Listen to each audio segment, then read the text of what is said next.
Good evening, everyone, and welcome to a 4th of July Eve special Big Freaking Friday show on a Thursday. We'll call it just a chunky Thursday show. I am joined tonight by Daniel Gygax. Nate, unfortunately, had a family emergency pop up that he had to take care of. So Daniel is filling in for us. You is going to join us a little later in the show. He's got to wrap up some work stuff. So, but if you have been following on Twitter, he did receive the bottle. I did successfully bootleg it to him for 7-Eleven. Daniel as well. Daniel has procured a bottle of blue raspberry. It took a while. It took him a while, but I have to go back and see if I can get the blue raspberry. I've been calling every day. They have not got it back in stock yet. So if that doesn't happen, I might be drinking something different flavored, and it's probably not going to be as good as blue raspberry. I could find the grape everywhere. I could not find the. It took a while. I went to 5 places to find blue raspberry. Absolutely, and it's a popular. Maybe Patriots love that color, that blue color of it. So, I'm going to go back again next week. We'll try, but just as a reminder, next Friday, a week from tomorrow, the Big Freaking Friday show is doing a 7-Eleven super special. MBM, Ryan Willie, Stormy Cyclone, they all contributed to the cause. Myself, you, and Daniel are definitely going to be drinking MD 2020. Still waiting on Rock's answer on it. Rock may be joining us.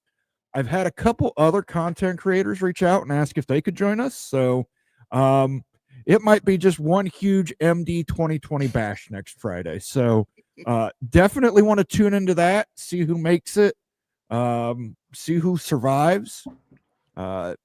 Should be pretty wild. So Who does the Technicolor yawn? We're going to talk about it. We'll talk about it. So we got a lot of stuff to talk about tonight, though. We got ACC financials getting out there. The settlement agreements getting out there, reaching the public. And it just, I made this the thumbnail yesterday, who would light the fuse, and it apparently was a Freedom of Information Act request. So thank you to Matt Baker. He's who we're getting a lot of this information from. I've went ahead and pinned his article in the chat. I'm going to show a screenshot, but I pinned it as well. But before we start doing that, let's talk to some people. Let's see who's out there. MBM is doing Knob Creek Rye with a dash of Angostura. I am doing Crown Royal with a little bit of Cherry 7-Up Zero, just a splash for the color. Cherry 7-Up Zero sugar on ice. It's good. It'll get me lifted up quick. I'm doing tap water on. Oh, tap water. Okay. Yeah. Well, you're in California. I wouldn't trust that tap. That tap water is probably heavy too. Well, I've got a filter on my fridge, so. Okay. Filters out all the good stuff. Yep. Starting out with Bob Swanger says, "Good evening, everyone. Bob, I got something for you and PSU Nitwit. I finally had some time today to sit down and."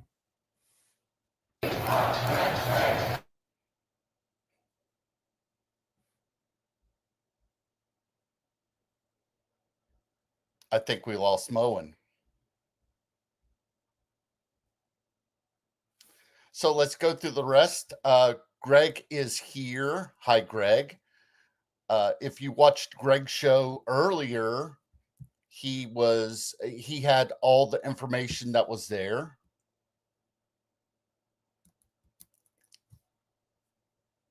MBM, $200. Thank you, MBM. Jose, is that for another Mad Dog drinking night in August? We don't know if we're going to do another drinking night in August. We might not. Well, I don't even know what we would put up for that one. Yeah. Thunderbird changed it. Sorry, guys, I beeped out there again. StreamYard has not fixed their situation. Even their little workaround apparently doesn't work. So, fuck you, StreamYard. MBM with the $200 super chat. Hell, we got to make it rain in here. It's raining. We're going to change some lives, $20 at a time. Was helping those ladies find a new life, $20 at a time. And we're going to give you a little Cartman Wild Wild West. Well, I'm a badass cowboy living in the cowboy days. Wicky, wicky, scratch, yo, yo, bang, bang. Me and Artemis, large frog, gold says, I'm a high act from the big metal spider. A wicky, wicky, wicky, wicky, wicky, fresh cowboy from the west side. MBM, our resident cowpoke. He's out there supporting the Oklahoma State Cowboys. Hopefully they bounce back this year. Would love to see him have a good game against, I believe they play Oregon this year. I believe I don't remember the Cowboys' schedule off the top of my head. I believe they do play, but I might be wrong. But hey, we're having shots. We're taking drinks for MBM. We're going to play the Oklahoma State fight song.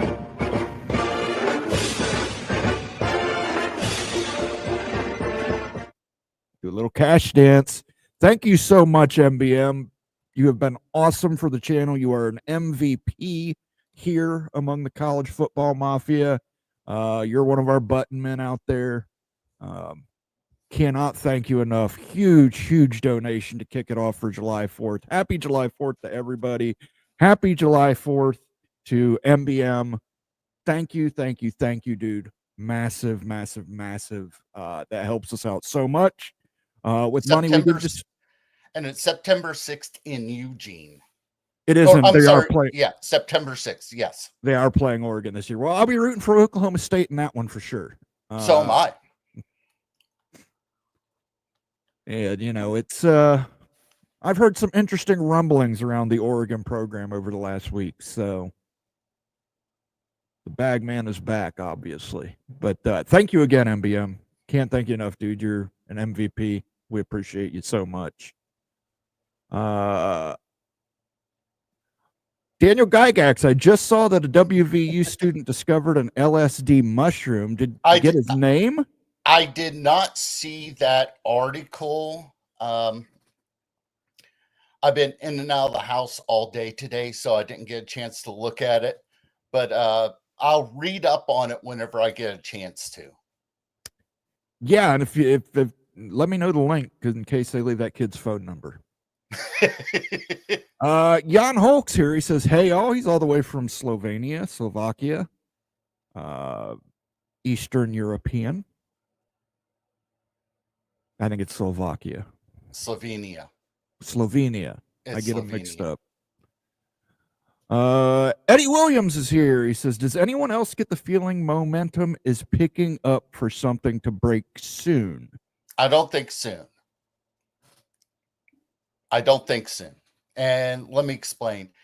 If you looked at the release that they had, it's no longer an August 15th have to announce before August 15th to leave before for 2026. Now, if they announce now, it's now June 1st.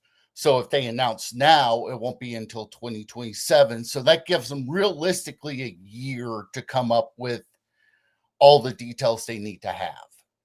So I don't see anything announcing relatively soon. Something's going to break. Yeah. And we'll talk about it. But I think it's might be something in the Big 12 that breaks. Maybe we'll talk about that. I do want to talk with Daniel. You're a Big 12 guy. Yeah, You're a Big 12 guy. I want to talk to him about this clandestine phone call. I absolutely want to talk to him about it. You want to know what information I have on it? What's that? Nothing. Nobody's saying squat, and the people that should be talking aren't. Movie Time Blue says, "Can't wait to hear what Moen says next." Absolutely. I am a shock jock, as you all know. Very shocking behavior. Sometimes I swear. Too. Yeah, I do kinky shit. I like kinky shit. Sometimes, I swear I will have a little alcohol. I will join in a little revelry with my college football fanatic friends. I'm not ashamed to admit it. And sometimes, maybe I'm a bootlegger. I don't know. Living dangerously. Stormy Cyclone says, I bought some MD, but forgot the Tylenol. You're going to need more than Tylenol. Yeah, you're going to need more than Tylenol. And I think you was a little surprised. The only bottle I could get was a 750 milliliter bottle. They did not have it in the 375. So that's the only bottle I could find. Yeah. And that's probably going to be the only bottle I find is a 750. So, I don't know that we're going to get through. I think I could get through a whole bottle. I think I could. I don't know. That's going to be tough. It's going to be rough. Yeah. Hey, nobody said it was going to be easy, man. No. But then again, it's no different than because you said it's 13%. It's no different than going through a bottle of wine. Yes. Yeah. It's since they've changed the formula, they've whacked it down. It's no longer, but then they also have one that but I couldn't find it. It's called Spiked. Yeah. I couldn't find it anywhere. Thank you for the super chat there, Stormy Cyclone. There's your Cyclone Power. I don't have an Iowa State song or anything on here yet. So we'll just give you a little Mad Dog since you brought up Mad Dog. This is what I found about blue raspberry drinkers. Blue raspberry drinkers are the ones that always had the fake ID, could always find fireworks, and knew a tattoo artist who would work out of his van. Thank you again for the super chat, Stormy. Much appreciated, sir. That was high school. For some of us it was elementary school. I'm kidding, YouTube. When I say anything that's bad, YouTube, I'm kidding. Caleb Ramirez is here. He says, hi all, good to see you, Caleb. Jose says, is that for another Mad Dog drinking night in August? Guys, I really had to pull Ute into this Mad Dog 2020 thing. I think after he gets his first, I think that'll probably be his last. Yeah, it was pretty bad what I remember 30 years ago, and probably isn't any better. Yeah. Probably didn't improve taste-wise. Ryan Thomas of Florida State and Clemson have unilaterally veto power. Yes, Clemson and Florida State got everything they wanted and more.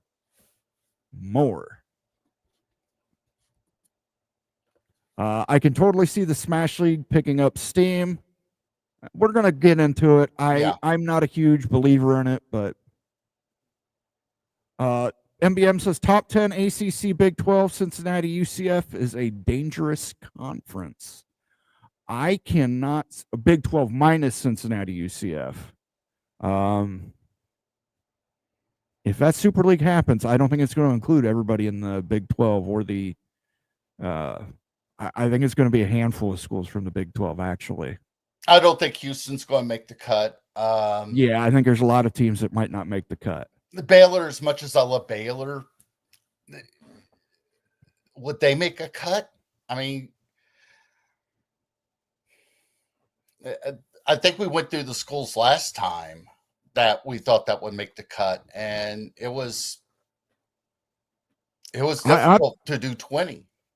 It's rough on finding the top 10 ACC. Does SMU somehow weasel their way in there? Do they say we'll take no money again and join that Super League? Could be. I don't know. But I don't think you're going to get more than 4 to 5 Big 12 teams. It all depends on what the appetite is for the broadcasters and how much money is provided. But even then, you're still going to have to buy out the conference. And that grant of rights runs to 2031. With it running to 2031, things are going to be difficult to sit there and say a 2027 or 2029 date is reasonable. Oklahoma and Texas bought out of 1 year, and that it cost them $100 million. So you're now talking quite a bit of cash that you have that they're going to have to buy out. And Tempest, we're not really crapping on UCF. I think a lot of it is that whenever you start talking about who's going to be available, we just don't know. It's a question of what do the broadcasters want?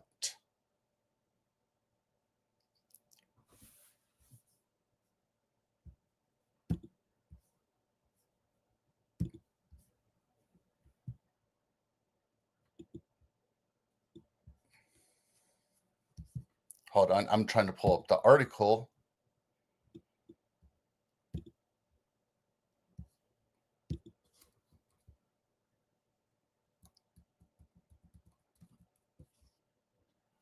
Okay.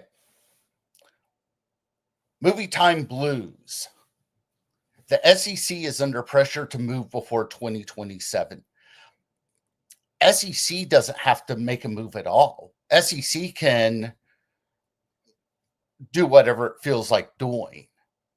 They're already making money. Yes, they went into Carolina or North Carolina just for the subs for the SEC network. Same thing with the Commonwealth of Virginia. They went in there so they can get into that DC market. The big question is, will it happen for 2027? It really just depends on what's going to happen with UNC and what's going to happen with UVA. UNC, especially with their board, they still have the Wolfpack backpack. The question that you have with UVA is, how does Virginia Tech play in this? Virginia Tech ended up using the governor in 2003 to get into the ACC. And originally it was going to be Syracuse that was going to be in that mix. There he's back. Yeah, everybody's going to get to hear a real fun phone call here in about 5 minutes. Are you still on YouTube? I'm sorry, X? You know, I am. I'm going to go ahead and shut down the X feed, guys, and see if that stops it. I don't know. If you're watching on X, get over to YouTube. That's all I can tell you. It started doing this last week. StreamYard says turn off all extensions. Turned off all extensions. Doesn't seem to matter. So we're going to remove that. Okay. And let me just exit out of that. All right. Let's try this for the third time. Third time's a charm. Okay. I just read Movie Time Blues about the SEC making a move before 2027. I don't think that they're going to probably move before 2027, and they really don't have to make a move. And it really just depends on what happens with UNC, what happens with UNC's board. Do they still have the Wolfpack backpacks? People are saying yes, people are saying no. And then with UVA, does Virginia Tech get involved? Because Virginia Tech ended up crying to the governor in 2003 to get into the ACC, and UVA basically shut the door on Syracuse at the time.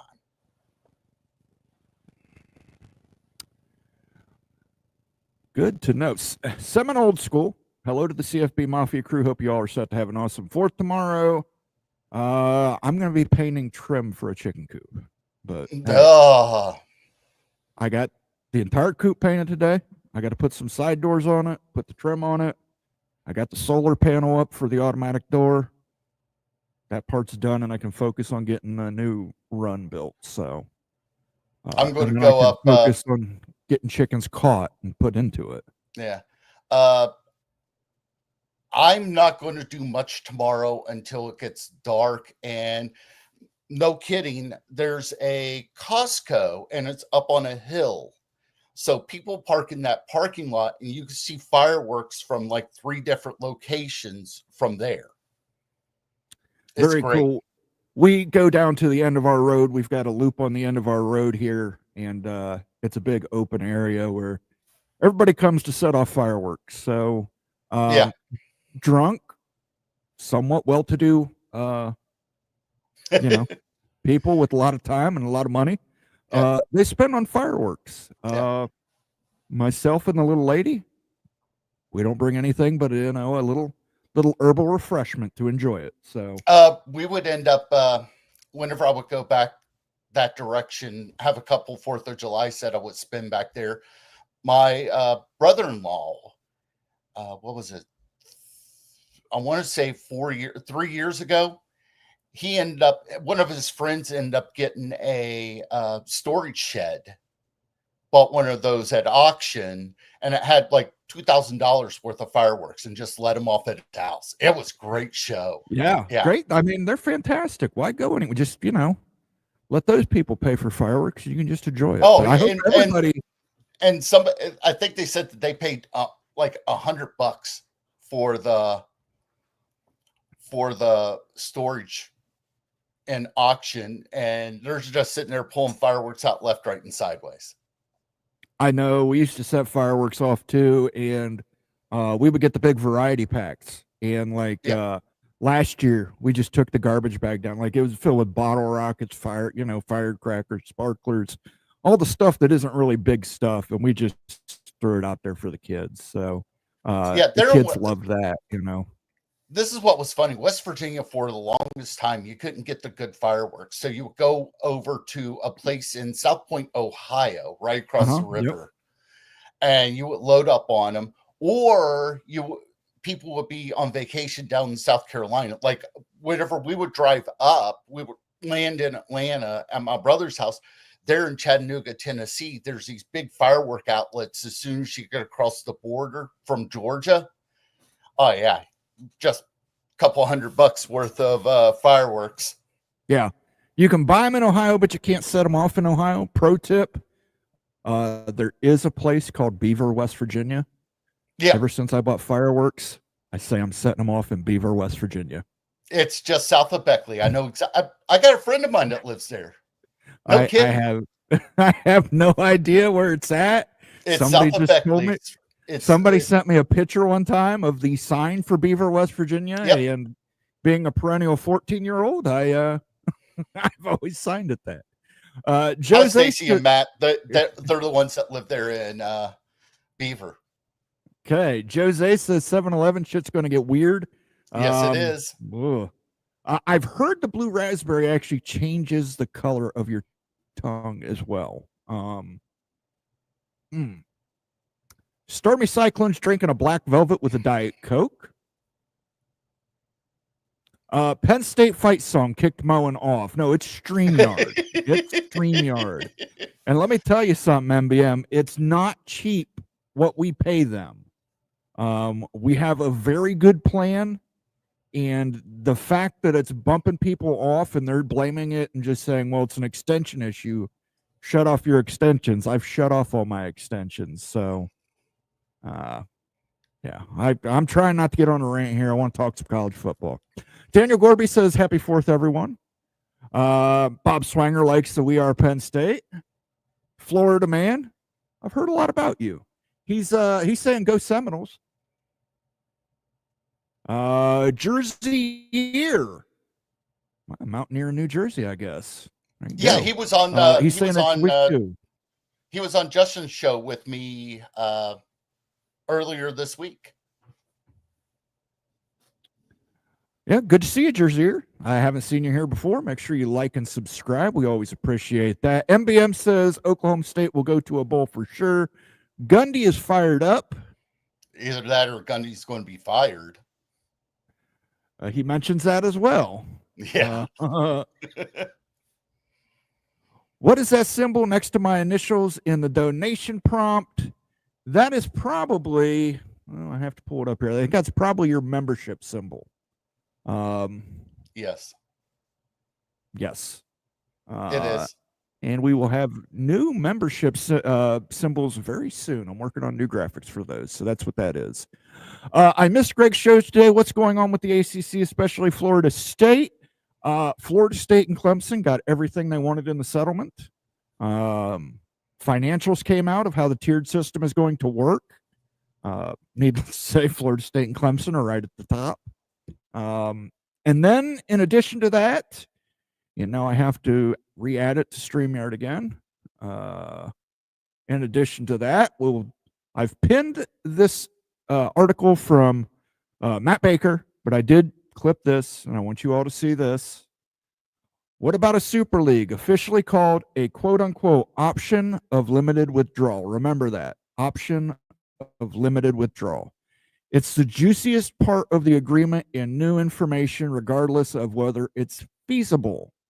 Suppose at least 6 members, want to leave the same sport to join a single sport league, conference, or other association alongside other schools.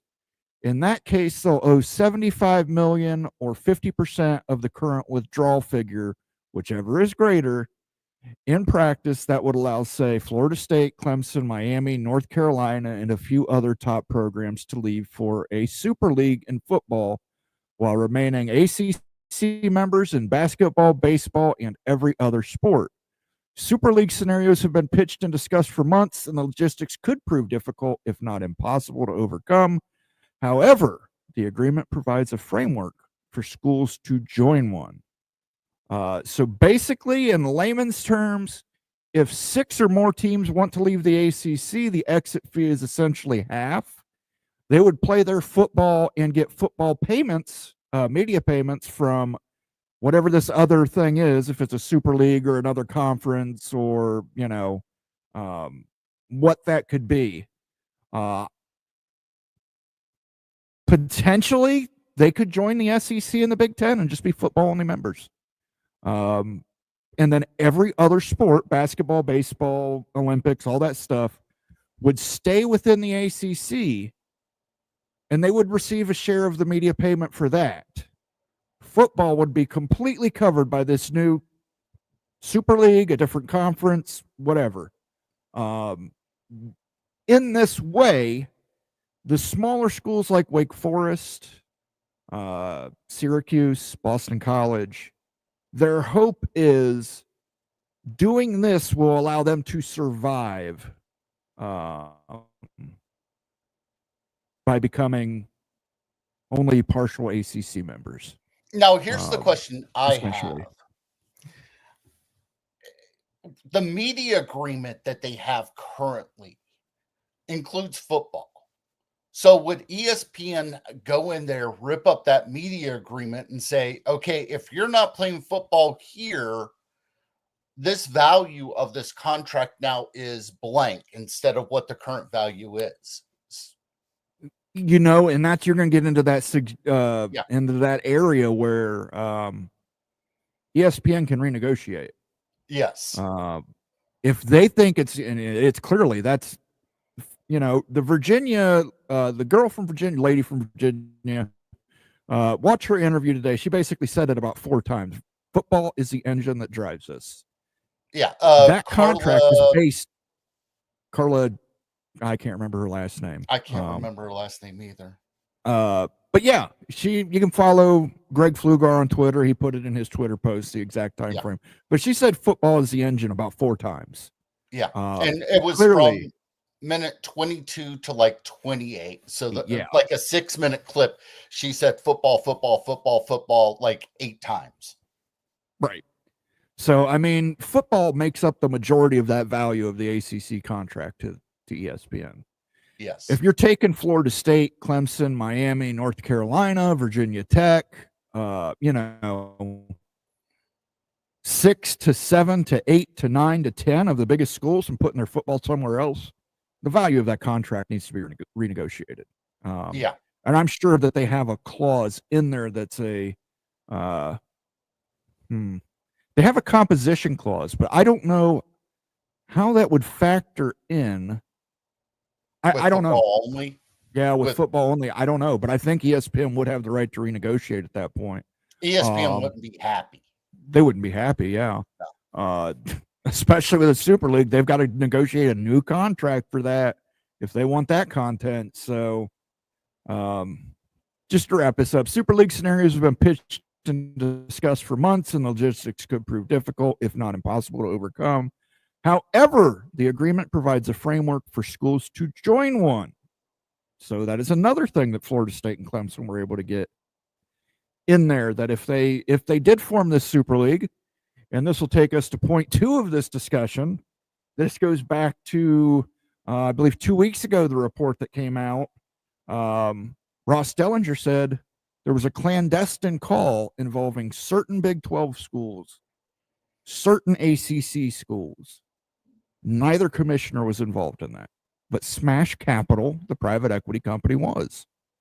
So clearly, this discussion's been going on for a while. If Clemson and Florida State made sure that that clause was in this settlement agreement. Now here's the question: you can't do a Super League without the SEC, and Sankey's came out and said, "No way, no how, forget it, it's not going to happen." We haven't really heard from Petiti, but I don't think that they're going to rip up the Big Ten contract to do a Super League.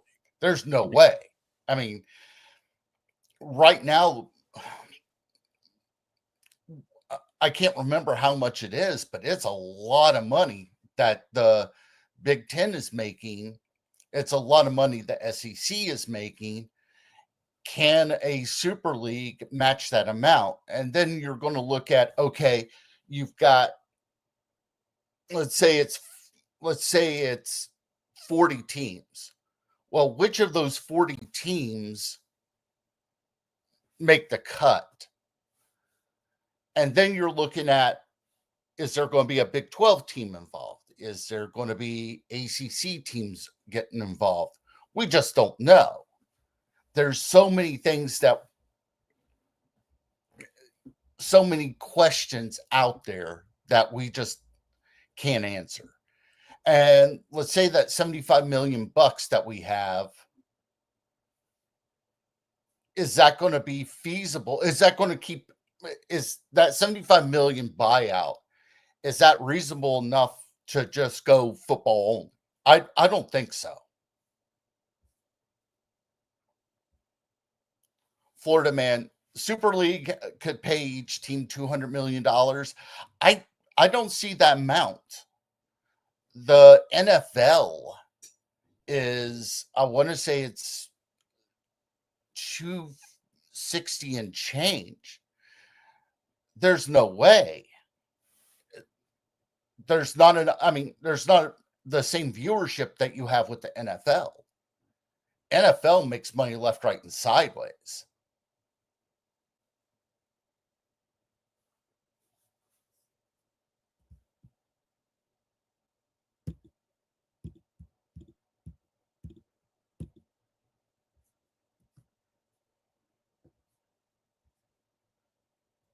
See, hold on.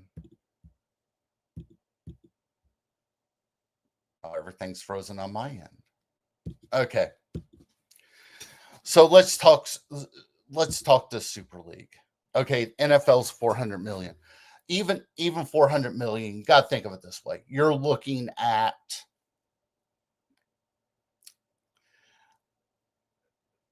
they own every time slot. The national championship game,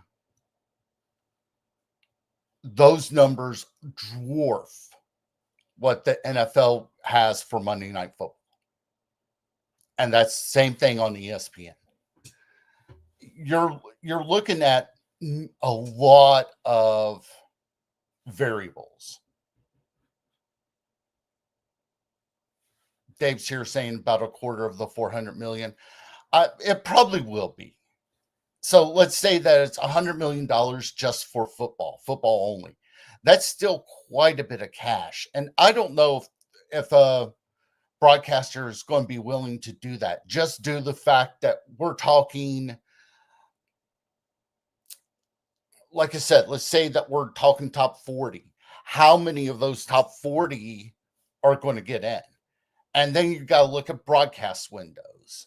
You've already tied up broadcast windows right now with existing contracts. So you would have to rip up every contract that you have, media contract that you have right now, to fit in those windows. Did you get a hold of StreamYard? No, I did not. But my neighbors probably wondered what happened over here. That was probably the loudest F word I've ever yelled, and the window is open. So, yeah, that's what we're talking about, guys. We don't know what's going on with the ACC. We don't know what's going on with StreamYard. They're pissing me off, Jackson. Note to self: let's get CFB Mafia to 10,000 subs. We're almost to StreamYard is going to 5,000. do everything that StreamYard can do to prevent that, because they can't get their horseshit software fixed. And they want to keep putting it on the browsers. I've used 3 browsers and it keeps happening. There's no goddamn extensions on my browsers. So thank you for the super chat though. I'm using Chrome. Because, I was using Chrome as well and it did it. So but I've got a MacBook 4, and using Safari or using other ones, there he goes again. Everything, all other ones I've had issues with too. So let's see here. Friends call me Sean. I'm sure ESPN and the ACC got all that figured out before the extension. Here's the thing. ACC -7. Like I said, here's the question. We don't know the exact terms that ESPN and the ACC agreed to.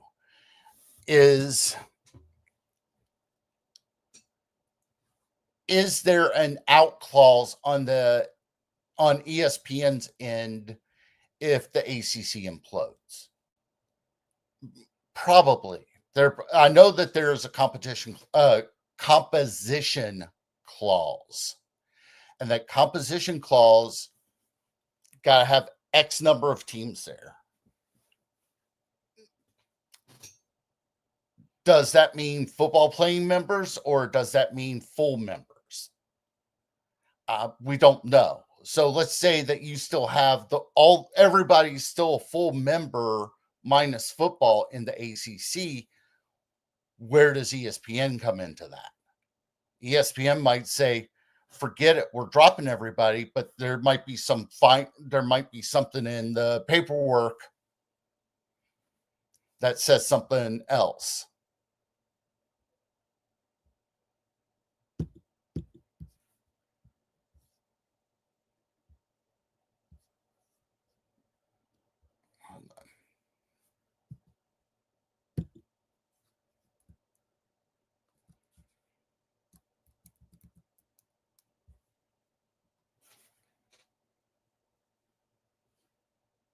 Okay, Nick Kelso.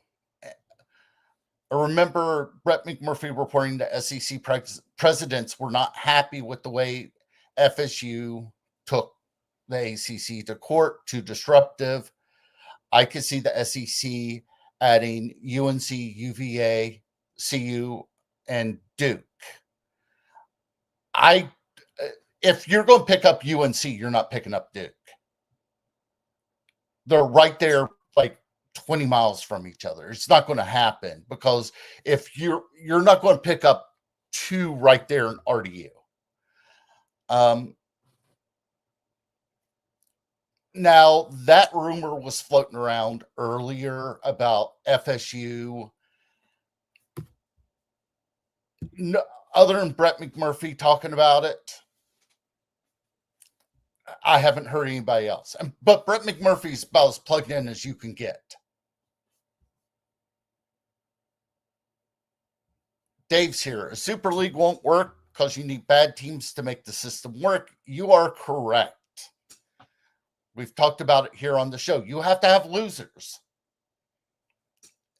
If you're going to have, let's say, 40 teams, 40 of the best teams, not everybody's going to go 10-2.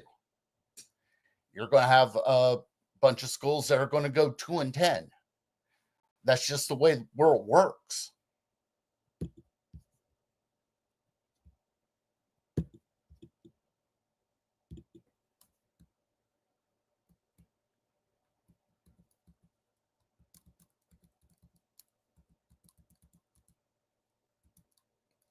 Hold on. I lost all my notes whenever he left. Okay.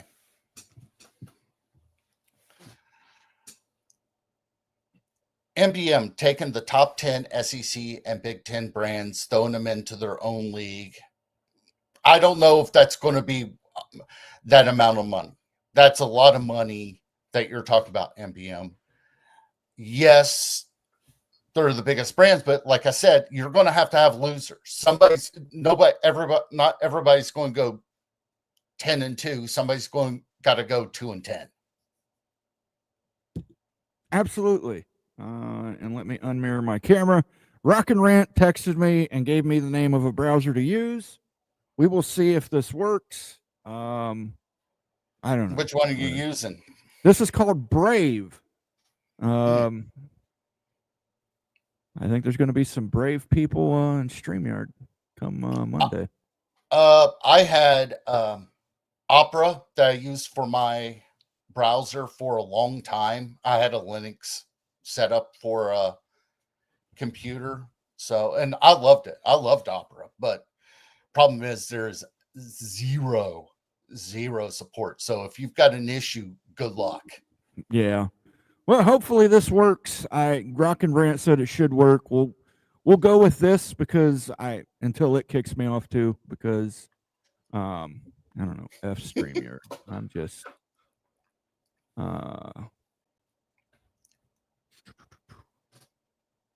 shows how strong FSU brand is to have a horrible year and still be at top of ACC viewership. We've talked about this before, Florida, man. That's kind of a Schadenfreude situation where people love to watch big boy, but people love to see the more successful programs fall on their ass sometimes, But then again, also let's look at the prime effect in Colorado. That's true. They went 4-8 their first year, and he was getting $4 million game.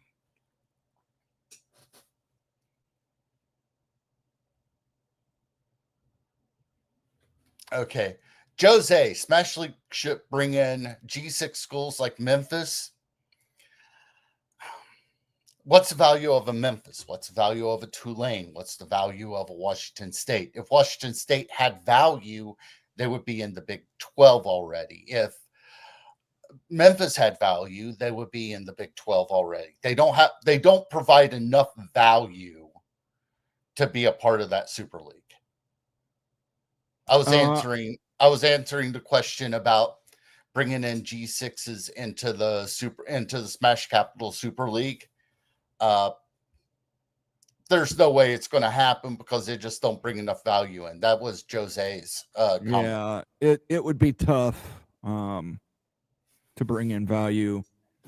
Oregon State and Washington State would have the best chance on that probably. Boise State might make it in. But it'd be very, very limited. If Boise State had value, they would be in the Big 12 already. Whenever the Big 12 added Houston, Cincinnati, UCF. I mean, whenever they added those three, I mean, BYU should have been in a power conference years ago. I mean, they've got a pretty solid fan base, but that was the religion thing held them back. The honor code system, we've heard a lot about that this week. Yeah. That held them back. Yeah. Super League could pay each team $200 million. Not enough value.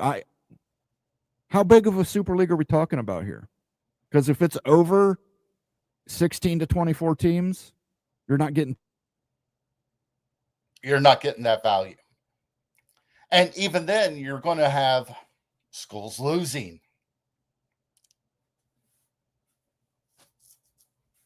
Okay.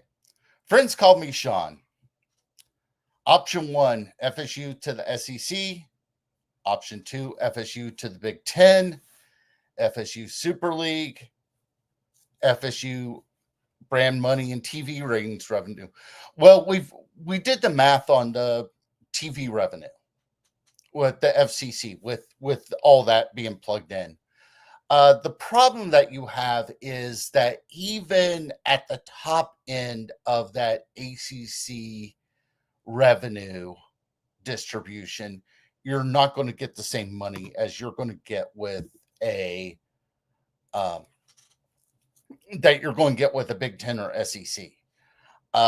Super League, I mean, unless you're talking a Big Ten and SEC being a part of it, probably not going to happen. And neither one of them have been that interested in doing the Super League. Now, FSU going to the SEC or Big Ten, going bet right now is we're talking FSU going into the SEC. But even then, things change. Things have changed all the time. And if we've talked about the running chalk that we talk about today might not happen 6 weeks from now. Heck, it might not happen 6 hours from now.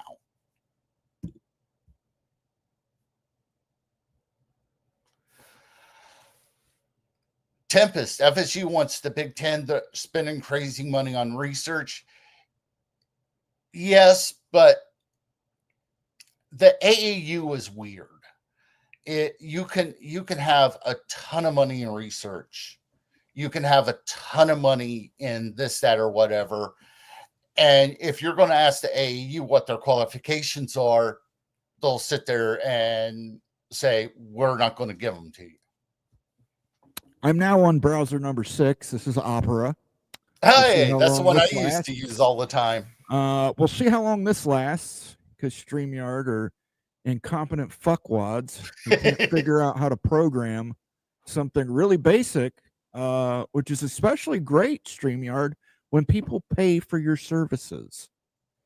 You can't have an Ohio State without an Indiana to beat on, or a Michigan without Ohio State to beat on. You see how it works. Ha ha. Ha ha ha ha ha. We're going to get them this year. We're going to get them this year. There's guys that hold up signs. How many days it's been since? Oh, I know. Ohio I used to be one of them. Ohio State. Well, I don't think it's going to get to John Cooper levels yet, but how short of a leash does Ryan Day have? I mean, he just won a natty. Right. Okay. So Glenn is also, Rock and Rant's also suggesting I turn off the virtual background so you guys just get green screen. Okay. Green is for the money. The gold is for the honey. No. Let's see here. Movie Time Blues. As much as I like CFB, the reality is the NFL is much bigger. CFB is more about the experience than the competition. NFL I agree with you. I agree with you. But, you know, and this is something everybody brings up. Everybody wants to bring up Super League. Guess what? There's losers. There's perennial losers in the NFL. I know. I root for one. The Cincinnati Bengals. They were terrible for 22, 23 years there. They had one gleaming, sparkling hope with Carson Palmer. And Kimo von Oelhoffen cheap shot at his knee and ended all that. So FSU once big, we're spending crazy money on research. I just answered part of that. Even if you're spending a lot of money, it doesn't guarantee AAU. AAU, if you ask the people that run the AAU, what's your requirement, they won't tell you. You should be cooking brisket now for tomorrow. Yes, that's true. If you're cooking a brisket. Some of us just, you know, chicken on the grill. Chicken on the grill. Not that we wouldn't like to have brisket. We would. Chicken on the grill. Nobody ever talks about what Power 2 conference Florida State admin wants. I'm thinking big, but not sure. I'm thinking the Florida State administrator would want whichever one would take them at this point. Yes. I think part of the reason this entire Super League, whatever you want to call it, other affiliation, I think part of that is because Florida State is having a hard time potentially finding the deal they want from the Power Two anyway. We know North Carolina and Virginia have. The other issue with them, though, we're hearing from people within North Carolina administration that they don't want to leave Duke, they don't want to leave North Carolina State, or maybe they're afraid they can't legally leave North Carolina State. We don't know how tight that Wolfpack backpack is. We don't know how tight Virginia Tech is with UVA. Well, that's the thing. Let's say 6 schools leave and 4 schools leave from the Big 12 and they form a new Super League. Is North Carolina State in there? Does that maintain Wolfpack backpack, or does this allow North Carolina to say we're keeping all our other sports with North Carolina State, but football, we want to go into this smash capital private equity league and make more money? Maybe. It really does. I mean, it really just depends on what the board thinks. I mean, that's the problem is we don't know all the internal rumblings that are happening there with the North Carolina board. Yeah. If we knew what they were thinking, then we could figure it out. I haven't seen anything from WRAL has been like the best site that you have for looking at what's going on there with UNC and the UNC board. They really haven't put anything meaningful up in about a month. Friends call me Sean, a member. Good to see you, friends call me Sean. Option 1, Florida State SEC. Option 2, Florida State Big. Option 3, Florida State Super League. Option 4, Florida State ACC brand money, TV ratings, revenue. Yeah, I've already talked about this. Number 4, even if you have the brand money and TV revenue and stuff like that, it's still not going to touch the money that the SEC and Big Ten have because they make a ton of money. Super League without the SEC or Big Ten buying into a Super League, I don't see it happening. Big Ten maybe, but right now the chalk is SEC. But like I said, that could change in 6 weeks. It could change in 6 hours. We just don't know. I talked to Greg after his show tonight before our show, and I put it out there. I can see no reason to not take a Power 2 deal. Oh yeah, I get it. FSU is going to take a Power 2 deal, right? Yes. If the Power 2 says, if SEC says, come on Florida State, half share, they're taking. Oh it. yeah, If easily. Big Ten says, come on Florida State, half share, they're taking it. Oh yeah, easily. The only thing, Florida State's got a rough go in the SEC because they're going to get pushback from Florida and Georgia both, possibly even LSU. Florida State's also going to get pushback in the Big because of the Florida Board of Governors, the state Board of Governors, not the school Board of Governors. So they're going to have pushback there. But if either of those conferences said to Florida State, come in now at a half share, which I believe would be less than they're making in the ACC now with this new deal. Yes, it would. Yes. It would still be a little less money, but at that point you have to look at it and say, we've got to do what's best for our brand. Because in a couple of years, whenever that deal is renegotiated, guess what? They're going to get paid very well. That and private equity as well. Yeah. Private equity comes in here, but interesting. Before I got cut off by StreamYard's shitty programming, I wanted to bring this up, the clandestine phone call, and you should be joining us here within about 5 to 6 minutes, and I will ask him as well. Daniel, you don't know if West Virginia was on that call. I do not. I have one person told me yes. One person said no. Another person said, I don't want to talk about it, which means that they kind of have some information, but they just don't know if it's good or not. So I don't know if they were or were not. I'm going to guess sure, because they've been all over private capital. Gordon Gee was a part of Project Rudy. Yes. He was part of Project Rudy. This is Smash Capital. This is the other league. Yes. This is a CSFL, I think is what they called theirs. But yeah, let me ask you a question. You're a Big 10 guy, or a Big 12 guy. Uh-huh.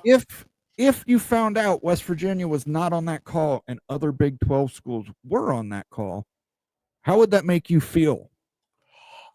Not happy. It's happened before. WVU was in the Big East and members were leaving left, right, and sideways. I mean, Pitt, Syracuse were right out the door. And everybody thought that Pitt WVU were going to be a package deal. It wasn't. Then you had the first run with Boston College, Miami, and originally it was Syracuse. Then Virginia Tech went crying, saying, we want to get out of the Big East. We're getting beat by WVU too much. It wouldn't shock me if WVU was not a part of it. Just due to the fact that I know history, and WVU has been shut out of things before.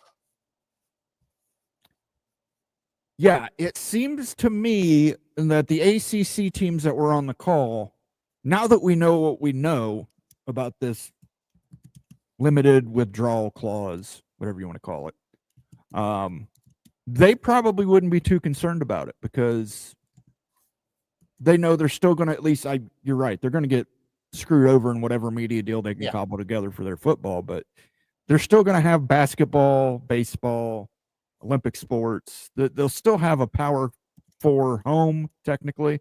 Power 5 home. I don't know how you would figure this out, but for schools in the Big 12, they're not taking all 16 schools in the Big 12. They can't. No.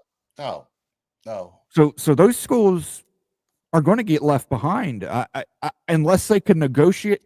I don't know if the Big 12 wants to negotiate some kind of deal like that to allow this to happen, to allow, let's say Colorado, because Colorado, big ratings grabber.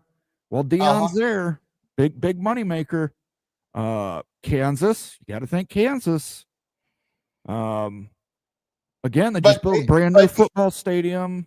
But here's the question: do you need? Kansas is part of that Kansas City media market. Do you need Kansas whenever you've already got Missouri? Well, if you're the Smash Capital League, you don't have Missouri because you've got the Missouri is covered by the SEC. I'm saying Big Ten and SEC stay separate. They're not part of the Smash Capital League. This is 6 to 10 ACC teams, 4 to 6 Big 12 teams. It's a 16-team Smash Capital private equity football-only league. How, if you're one of the 12, 10 teams in the Big 12 who weren't on this call, well, I don't know how many were on the call. No, nobody knows. No. But we know that some teams weren't on the call. Yes. We don't know if they had proxy, but I don't know. That would just, I was talking to Greg, and I told him that, for me, that's a big question. If you're the ACC, it doesn't matter. It seems that this has all been worked out. Big 12 is still an unknown. Are these schools literally on the call? Is everybody else in the Big 12 unaware of it? Or have they been told something? We don't know. Becky Go Husky says, no Georgia Tech, no Florida State, no Mad Dog 2020 then. Well, you got to see her other comments. I think that she said she was looking for it. She's breaking news, and she found a bottle of Mad Dog 2020, and She has it in there that says, "I'm in." Oh, what flavor did you get, Becky? Did she find it? Did she find the blue raspberry? I don't know. Man, I'm She going to didn't say feel which alone flavor. if I don't get blue raspberry. It took a while for me to find it. I'll say that much. Jose says, what about Restream OBS or Riverside in lieu of StreamYard? I can use OBS. You and Nate have issues with it. It's more of a, this is StreamYard's easy. And the other part of it is we prepay in advance for an entire year because it's a better deal. And you would anticipate that they may give a shit about their clients. And maybe when there's an issue, stop whatever the hell they're doing and figure out how to correct it on their end instead of telling their customers, okay, turn off all extensions. Okay, don't use a virtual background. Okay, don't use the features you pay for. Don't do that. Why would I be? I mean, you'd have to be. It's just, oh. And Becky's got more breaking news. Just using his logic. Yep. Becky got blue raspberry. Man, yep. I am going to be. I need to get blue raspberry, man. I might have to be driving to like Athens or Portsmouth or something like that to get. Athens would have it. That's a college. You would think. You would think. Yeah. Well, I mean, a wine shop up here has it. It's just they don't have it in stock. I had one bottle. MBM wants a mow and rant. Yeah, you're going to get a mow and rant because I might record that phone call on Monday. And that might be posted on the YouTube channel because, you know, it's, you know, paying $1,000 for this shit and they can't get their shit working. And their solution is it's somebody else's fault. Turn off all your extensions and don't use virtual background. Well, you should be programming to work with extensions, and virtual backgrounds is a feature. It's a paid feature. We're paying for it. You should provide it. I shouldn't have to hear because your programming team is somehow incompetent and can't figure out how to work around extensions or some shit. It shouldn't take 6 goddamn browsers to run StreamYard. You know, Athens has it. Ohio is just a party school. That's true, but I mean, kids nowadays, I don't know that they go down with the MD 2020 at college. By that point, I think they've expanded their palate. It's cheap vodka. Yeah, it's rot gut vodka. Jungle juice. We were in college. We always used to make jungle juice. Just a bunch of booze, whatever you can find, and just the red cans of Kool-Aid and mix it all together, throw some lemons in there, so throw some fruit in there, and boy, oh boy, get some trash cans out for everybody to throw up in. Yep. It just don't seem to be Moen's night. You're absolutely right. I got more problems than I can deal with. Yeah, that's fraud paying for a service they aren't delivering. You're absolutely right. And I will be telling them I want a refund for a portion of this or a credit because it is a paid service. It is a paid, the virtual background is paid. And there you go. You might can DoorDash don't come out to where I live, Jose. UPS don't even come out to where I live. He's way back in the middle of nowhere, Ohio. I am back in the middle of nowhere. I am back where nobody can see me and I can pee off my back porch, you know. Everclear punch for my generation. We used to do that too. Yeah, the Everclear, somebody would run over to Kentucky. Used to be you couldn't get it in Ohio. Even the lower. You used to be able to get it in West Virginia. Yeah, you couldn't get the lower proof. And you can get it in Ohio now, but it's a lower proof. If you want true Everclear, you got to go to Kentucky to get it still. And there was a liquor store right across the Rhine River there, or across the Rhine, as we say in Cincinnati, across the Ohio River. Yep. Yep. Everclear. I watched a guy do 3 shots of Everclear get alcohol poisoning instantaneously. Yep. Oh, here's something. This is whenever I was in high school. we saw Whitesnake in Charleston, West Virginia, at Charleston Civic Center, and guy had a bottle of Everclear, and we had styrofoam cups, and we didn't know any better. Pour Everclear into styrofoam cup and see what happens. How do we throw it? It melts right through that cup. We had no idea that it did that. Yep. Everclear. You can use Everclear to start a car, guys. If you don't have starting fluid, you can use Everclear as a starting fluid. I've seen it done. Absolutely. I used to drink Everclear straight, and no, not a fun time. Not a fun time. Looks like the Browns are getting a new stadium. Absolutely, Tony. It's a shame. It's a shame. I don't want them in a dome. I don't want Chicago in a dome. I don't want the Steelers in a dome. There's a lot of teams I don't want in domes. I don't want the Vikings in a dome. I want them to play outdoors. I want weather to be a factor. Yeah, I'm more pissed off that the billionaire owners of the Browns aren't paying for it.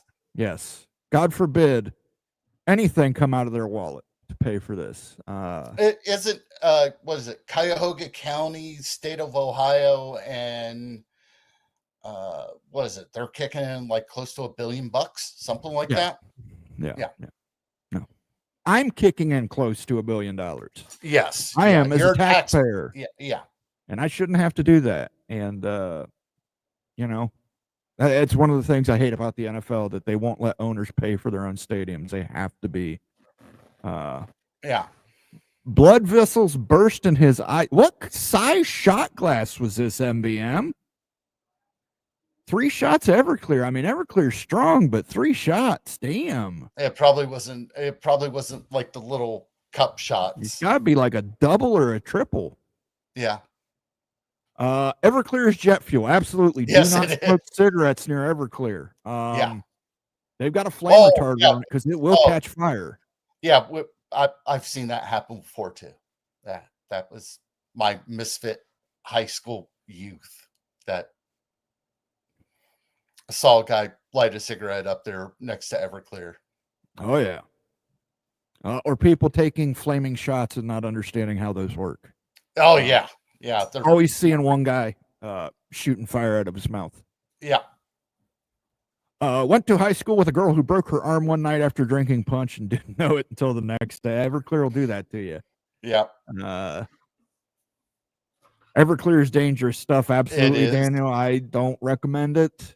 Unless you're going to use it to make like apple pie moonshine and you're going to cut it down a little bit. I don't drink Everclear straight anymore.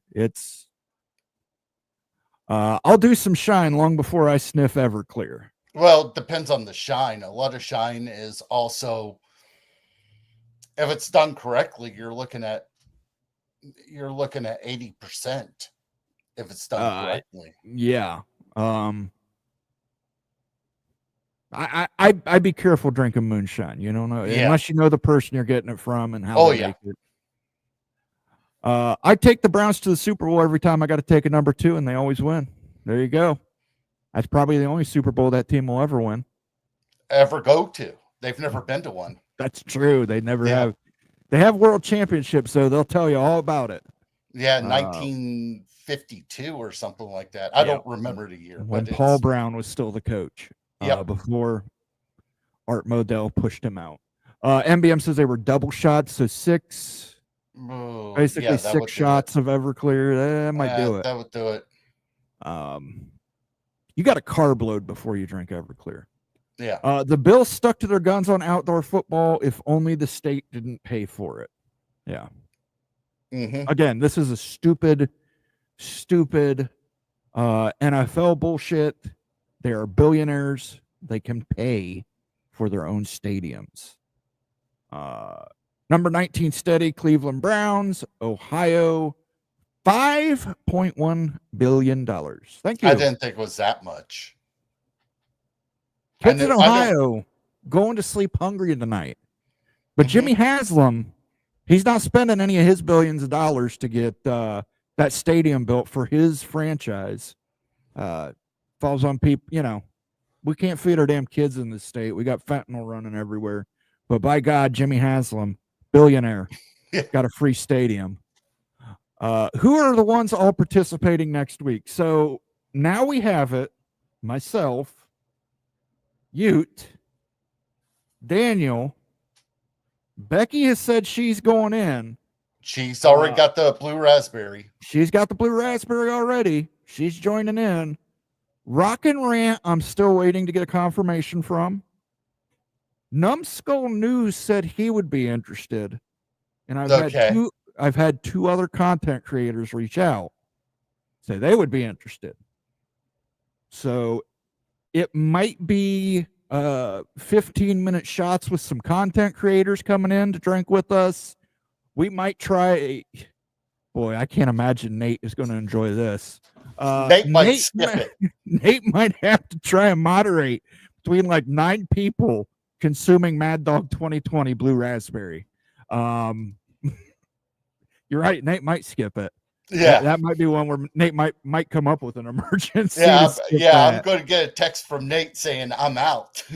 Yes, but anyway, we'll announce that when we do the 7-Eleven show. I'm going to put it out on Twitter. I'm putting together a poster in the art program, so we'll have all those particulars about that. If anybody at home wants to join, you're more than welcome to join us. But as always, drink responsibly. Don't drink and drive. Don't drink more than you can consume. If you feel it, you can get the bubble guts from Mad Dog. Stop drinking Mad Dog. Go get some Gatorade. Go get some water. Carb load before. Make sure you eat dinner before. Don't drink Mad Dog 2020 on an empty stomach unless you want to paint your toilet.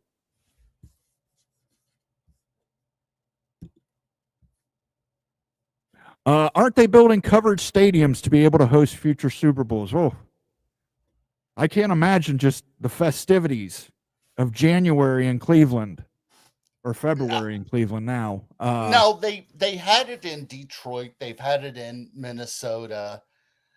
I remember, what was it? They had it in New Jersey, and they got really lucky with the weather. That the weather wasn't bad. This year's Super Bowl's down in San Jose. They're at the Niners building. Of course, mid-February weather here is really nice. You might get a little bit of rain, but we're not talking anything horrible. Yeah, but remember, we're talking about Cleveland, and you know what they say about Cleveland. Cleveland will get 3 feet of snow and close the whole entire city down the week of that Super Bowl. Come on down to Cleveland town, everyone. Under construction since 1868. See our river that catches on fire. It's so polluted that all our fish have AIDS. Can't wait for that Super Bowl in Cleveland. Let me tell you. Oh, what is that? The song at the beginning of Major League, where it talks about burn on, Big River, burn on. Yeah. Yeah. One of the brewers up there actually releases like a Burning River Pale Ale. No, okay. Yeah. So at least they admit it. They've cleaned it up though. That river is actually somewhat clean. Lake Erie is somewhat clean now. Used to be the most polluted lake in America. Yeah, the Cuyahoga River was disaster. It was worse than Everclear. It would eat styrofoam. Yeah. Double shots not topped off though. That doesn't matter. Bill Gates, yeah. Bill Gates donates to Baylor, makes sense, Devil Frog. Wait a second. Why would computer problems? Why would Bill Gates donate to Baylor? I don't know. Don't know if they've got a program there, something named after him, or because Bill Gates. Now, here's something a little interesting. The original trademark for MSN was trademarked by WVU for the Mountaineer Sports Network.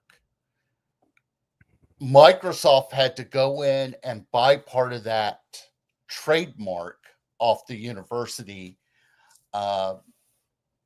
How how the deal worked was that they got nice computers. They got nice, like, you name it, it's top of the notch computer system that they have there at WVU, and Microsoft. I can't remember how long the deal was. I want to say it was like a 20-year deal on it from the time that MSN was founded to the completion of it. So basically it was, here's some money up front, but we're going to give you services in kind for free for the next blank number of years. By the way, that was you texting me. He's having computer issues. He is rebooting his computer. What? As soon as he gets it rebooted. And I'm sure when he gets in here, StreamYard will kick him out too. Wait a second. Is somebody else having computer issues? I thought it was only me that had computer issues. I usually get booted out once or twice. You went on vacation and suddenly his computer, starts acting up. But Timothy Green, I've had apple, cinnamon, and peach. It's been a long time. I've also had authentic mead, which is the most dangerous drink I've ever had.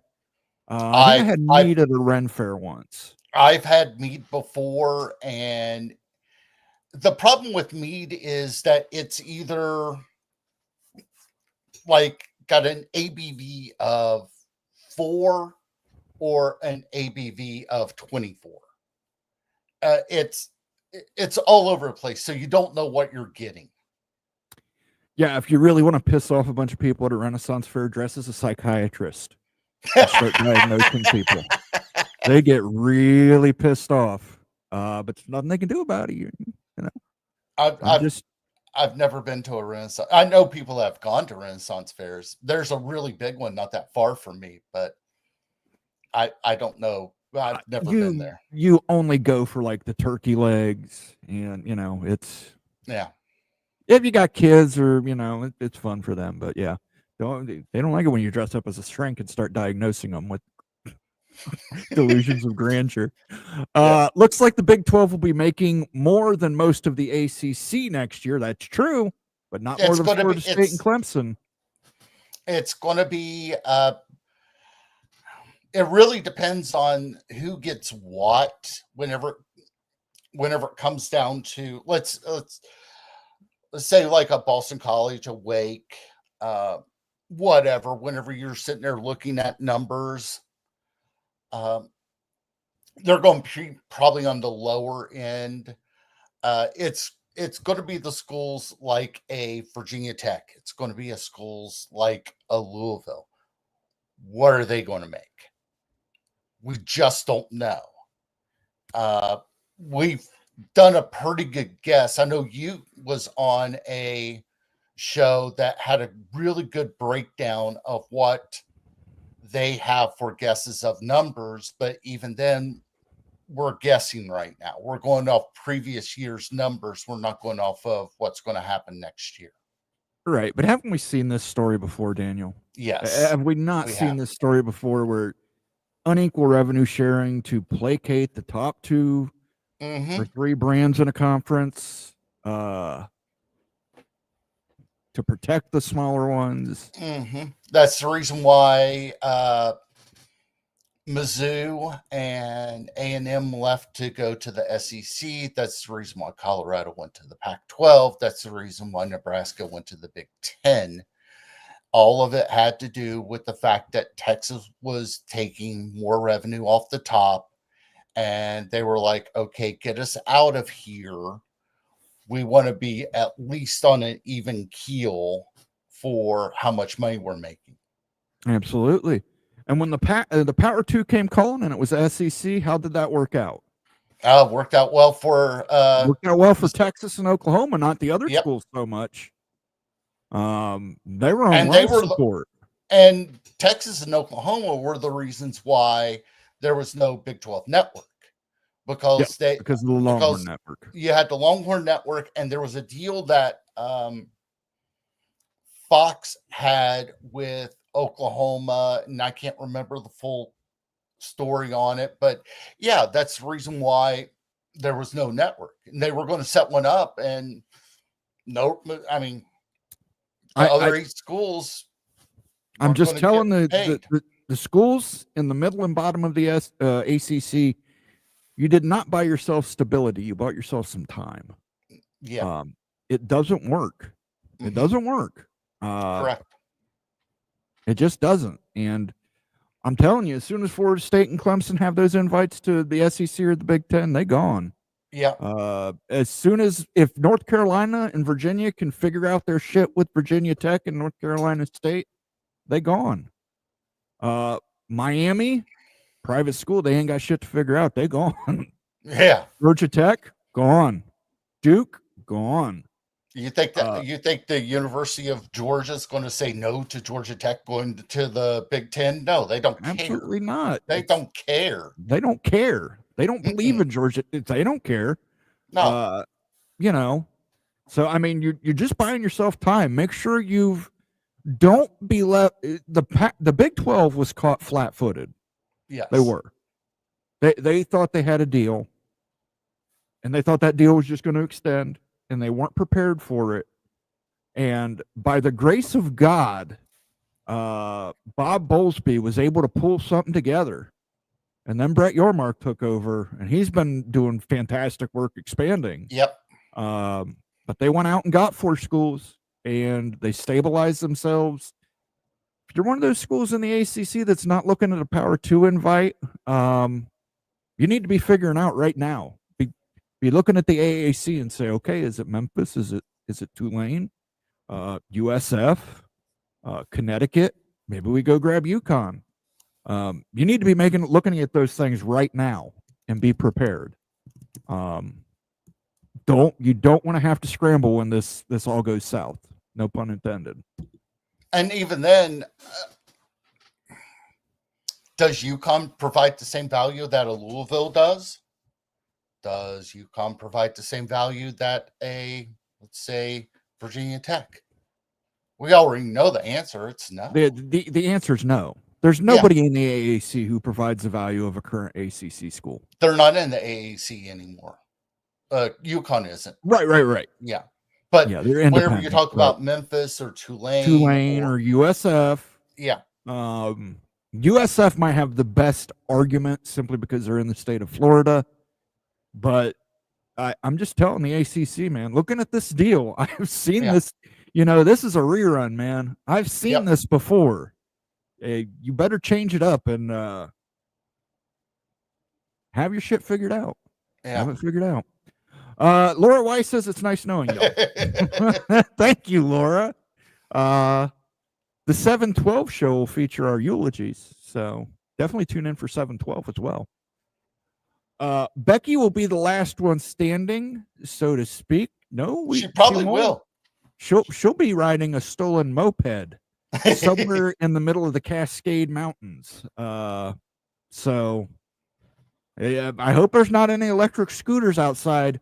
I'd be driving very careful around Becky's apartment. You got your credit card info in there. She's just gonna punch somebody in the face and jump right on that bad boy. Well, look who's joining us from. Hey, got a little bit of a tan here, like this guy's been in California. How are you doing, you? He's got the MD 2020. He's got the MD 2020. Next week, 8 days. 8 days. The countdown begins. 8 days. Maybe we'll do a countdown clock on the YouTube page. How you doing today, you? Man, living the freaking dream. Happy Thursday. Happy 3rd of July. Absolutely. How's everybody? How was Catalina? It was a really good time. Really good time. But I was listening in on what you guys were saying about unequal revenue sharing. And I got to disagree hard, guys. My experience is that unequal revenue sharing is the way, and equal revenue sharing destroys the conference. Here's case in point, the Pac-12 conference with USC. USC didn't get paid their unequal revenue sharing. They're pissed off because Utah was whipping them around every single year, just whipping them. And then all of a sudden they leave the conference. They want more money. They weren't happy with their equal revenue share. If the Pac-12 would have gave them an unequal revenue share like they had in the past before Utah joined the conference, then the Pac-12 might be around today still. So my experience is exact 180 opposite of the old Big 12 experience.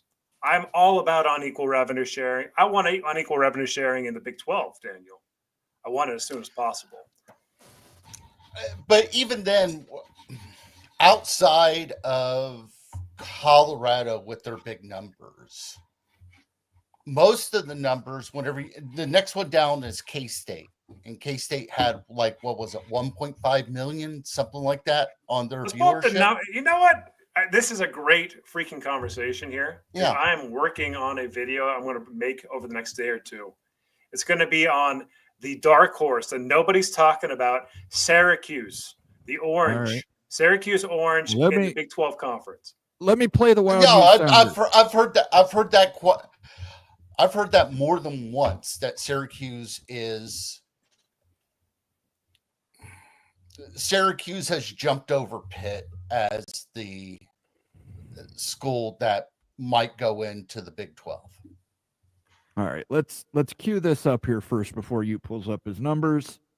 Okay. Got an encyclopedic knowledge of the game and nearly photographic memory. Stop. If anybody can do this, anybody at all, I figured it out. thank you, God, because I had nothing. Mo, you kill me, man. You want to see some numbers, guys? You want to see some numbers? We'll see some numbers, but let me make my point in this argument first. All right, The all right. Pac-12 was a different situation. They didn't have the exposure. It wasn't just about money that USC left. They left because they had no exposure. You had the Pac-12 network, which was a terrible business model. It was awful. They were buried. They had to fight for East Coast time. It was too rough on the Pac-12 for exposure. Different scenario. They go into the Big Ten, huge exposure. Big Ten networks on so many TV channels throughout so many cable packages throughout the country. I think in most, like a YouTube TV, it's a basic sports channel, Big Ten network. Direct TV, it's a basic sports channel. So, I mean, it's not like they had that kind of exposure in the Pac-12. They get that in the Big Ten. So, I don't think if you'd given USC they were on TV every week. They were on like ABC every week. Nobody wanted anything but USC games in the Pac. That is they're just like they're a dime a dozen in the Big Ten. That's out west, though, youth. That is regionality on ABC networks. The ABC networks on the East Coast weren't showing Pac-12 games. They were showing ACC, Big Ten, SEC. Yep. Those were the games being shown. Now, with the Big Ten, they've got 3 media partners. And I can let you guys know there's a 4th media partner that's being talked about. Who's that? It's a streamer. But there's a 4th media partner that's being talked about right now that they've been negotiating with. So you might have bought something from them. You may have. But yeah, I mean, look, USC has better exposure now than they did when they were in the Pac-12. And part of that is they've got better brands to play. They've got bigger brands to play. That Michigan USC game, Penn State USC, Ohio State USC. Are they going to play some dinks and dunks? Yeah, they're going to play Rutgers at 11 p.m. Eastern on on the Big Ten network. But I think they've got better exposure. I think it's an exposure situation more than it was a money. I think if you gave USC, the same money that it would take for them being in the Big Ten, I still think they would have left for the Big Ten. It's just exposure. I don't know about that, Moan. I think that unequal revenue sharing would make them much more difficult. But here, let's talk about the Big 12, okay? So check this out, y'all. So the Big 12 plus Syracuse, and this might blow your numbers mind here. Just for a heads up and everything. There's a lot of numbers on this. I will dissect this down. This is the most comprehensive number sequence you've probably ever seen for Big 12. Okay. All right, here we go. So what you see here on the screen are numbers that were presented by Zach Brown from Medium. Okay. So he's compiled numbers from 2015 through 2024. I've seen his website. It's good. It's very good. Yeah, and it makes it really simple and stuff. Our Sergeant Pickles also has compiled a bunch of numbers too. So shout out to Pickles. I had old Zach Brown numbers. So that's what we're using here. So check it out. This is just a look at 9-year look thrown at the COVID year of like really the average per year of all the schools in the Big 12. So yeah, Utah was in the Pac-12 for most of these years. BYU was independent. Syracuse is in the ACC. It's not completely apples to apples, but it's a pretty dang good look. Okay. So we're looking here over the last 9 years based on the raw television numbers and stuff. So no adjustments. If your game's on ESPN Plus, you get a fat 0 because nobody's watching that crap. There's no rating. There's no Nielsen rating. So you better get a Nielsen rating if you want to be on a list like this. So these are all the Nielsen rated games over the last 9 years. And Zach put the numbers from 2015 through 2019. He just had a flat number for all those years. Like he did his own average and stuff. So you look from 2015 through 2019, the numbers are the same for each team for those years because that's how Zach presented them. But for the purpose of our analysis, we're going to average them out. We're going to take a look at them. So Colorado, out of all the schools in the Big 12 conference, is the number one in viewership. There's two ways to look at this, though. Number one is just based on the raw data. Like, hey, let's just look from 2015 through 2024, add up all the numbers, and then take that number and go with it. Like a raw number, unadjusted, not thought out, just the total number. And if you look at the total number, which is the total viewers, Colorado actually didn't surpass Oklahoma State nor TCU in the raw numbers over a 9-year period. Oklahoma State is number one in the Big 12 based on the raw numbers, not adjusted. However, if you weight the numbers and you dilute the prior years and then you give more weight to the current years, like you should do when you're doing any kind of stat analysis, the weighted viewership, Colorado is very strong with a 9.4 weighted viewership score overall. But you can see in every year from 2015 through 2024, that is the average weekly viewership. So Colorado, for example, column M 2024, Colorado got 3.86 million viewers per game per week. That's what that means. And on the flip side, if you go down to number 17 on this list, Houston Cougars got 470,000 viewers per week based on the Nielsen rated data. Not great for the Big 12. So when you're looking at this, you're looking at a long time frame based on the weighted numbers. You can easily establish unequal revenue sharing based on these type of brand numbers. Easily, well, guys. First things first, we were talking about the anomalous Super League and Big 12 schools possibly being a part of that. Oklahoma State, number one. Oh, yeah. Consistency. Look at consistency. Yep. Just consistency. That's what you're looking for in a Super League partner. Consistent. TCU, consistent. Utah, somewhat consistent. If you look, what's concerning about Oklahoma State is like they had a down year last year, but their numbers have tailed off the last 2 years. And you wonder what type of impact not having OU on the schedule is going to have. Well, and keep in mind, too, Jim Knowles left at this point. Jim Knowles had enough and left because they couldn't produce an offense. I don't know if that had an impact on it as well, that you didn't, I don't know that they've, MBM might have a better answer, and he's given us a super chat. Take a shot. All right. All thing I got is water. I can't. Yeah. These things are so hard to get, these MD 2020s in Utah. Moan, seriously, what Moan did. They're hard to get in Ohio in that flavor, too. So I'm still trying to get I'm not drinking this thing till next week. But let's be clear here. I had to go to 5 different places to find mine. It was difficult to find the blue raspberry here. Absolutely. And let's be clear, those are screw top wine, guys. So on 7-Eleven, that seal better still be on there until we do the show. I don't want anybody putting blue Kool-Aid in there and sneaking one by us or anything like that. We're going to crack those. These guys have paid good money to see us debase ourselves with Mad Dog 2020. And we're going to make sure that we do it the right way. We're going to crack the seal. Everybody's going to individually crack their seal. I was just telling Daniel before you got on the air here, we've got at least 4 Mafia members committed. I'm still waiting to hear for Rock. If Rock wants to join in, that'll be 5. Numbskull had mentioned that he wanted to join in. Numbskull could probably drink 2 MD 2020. He probably could. He's a he good could. boy. And then I've got 2 other content creators who've reached out who Who's would like that? to join us. I don't want to say them on the air here yet. Okay. So we'll reserve. That'll be a surprise. That'll be a surprise for 7-Eleven. 2 other content creators have reached out to me so far and asked me about it. So I don't know if Nate plans on joining us next Friday, but he is going to have a hell of a time moderating. He probably won't. Or we're going to have to do this where we're just going to do guest spots with content creators where they can come on for 15 minutes and we're just going to block it out. Block out a 15-minute time frame for each of How them. many? But, How many can you have at one time before StreamYard goes bust? well, shit, we had 2 on here earlier, Daniel, and Yeah, I StreamYard couldn't handle that shit. So I wouldn't trust StreamYard at this point. True. I think our plan allows up to 10. Okay. Up to 10. So we'll see what happens, MBM. You're going to get your list. We're going to take plenty of shots next week.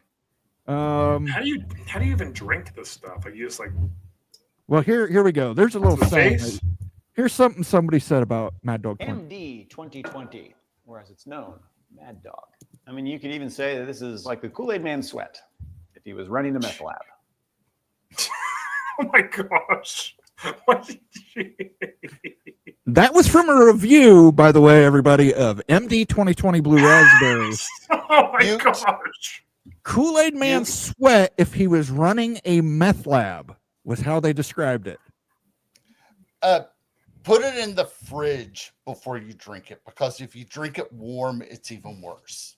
I remember that from 30 years ago. So it was awful. It was awful warm.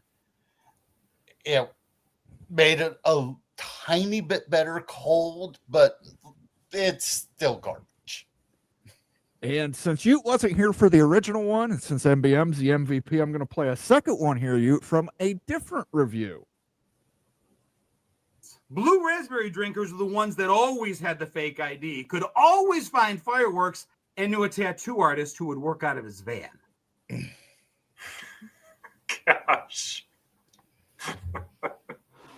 It is going to be white trash wonderful next Friday, guys. I'm just This is the telling greatest y'all. night of our channel I'm ever. telling y'all. Daniel Gygax and me, we're from Appalachia. We know how to handle this. You know, the last time I drank, it's been a couple years, so it's going to be, dude. It's going to be ugly. Oh boy, oh boy. I have what some people call a drinking problem, so I don't think it's going to affect me that much. Listen, I made it through grape red wine, 20% MD 2020. I think I can tackle it, but we'll see. Tune in, 7-Eleven, guys. 7-Eleven. Going to be a big show. Going to be a big show. So definitely tune in. That's a week from this Friday. Follow us on Twitter at the CFB Mafia. We'll be putting out promotional stuff and some other announcements of stuff that's going on here. And oh my we will gosh. see What you is on this? 7-Eleven. Are you kidding me, Moen? It looks just like it. Yeah. It looks just like it. Yeah.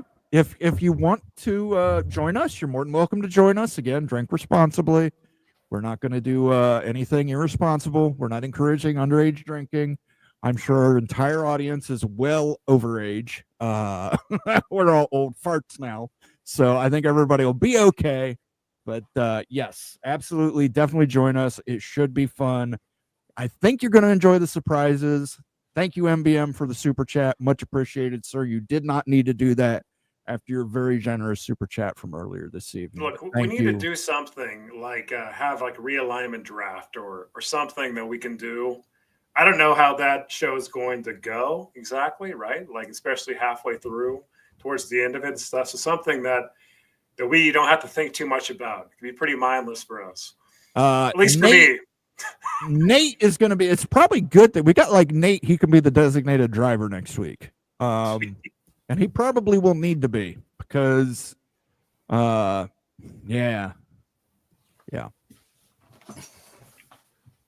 Hey, let's talk about this ACC realignment powder keg. Okay. We're going to talk about that, but I want to ask you a question first because you're a Big 12 guy. Clandestine phone call. Hmm. You've heard about this? Yeah.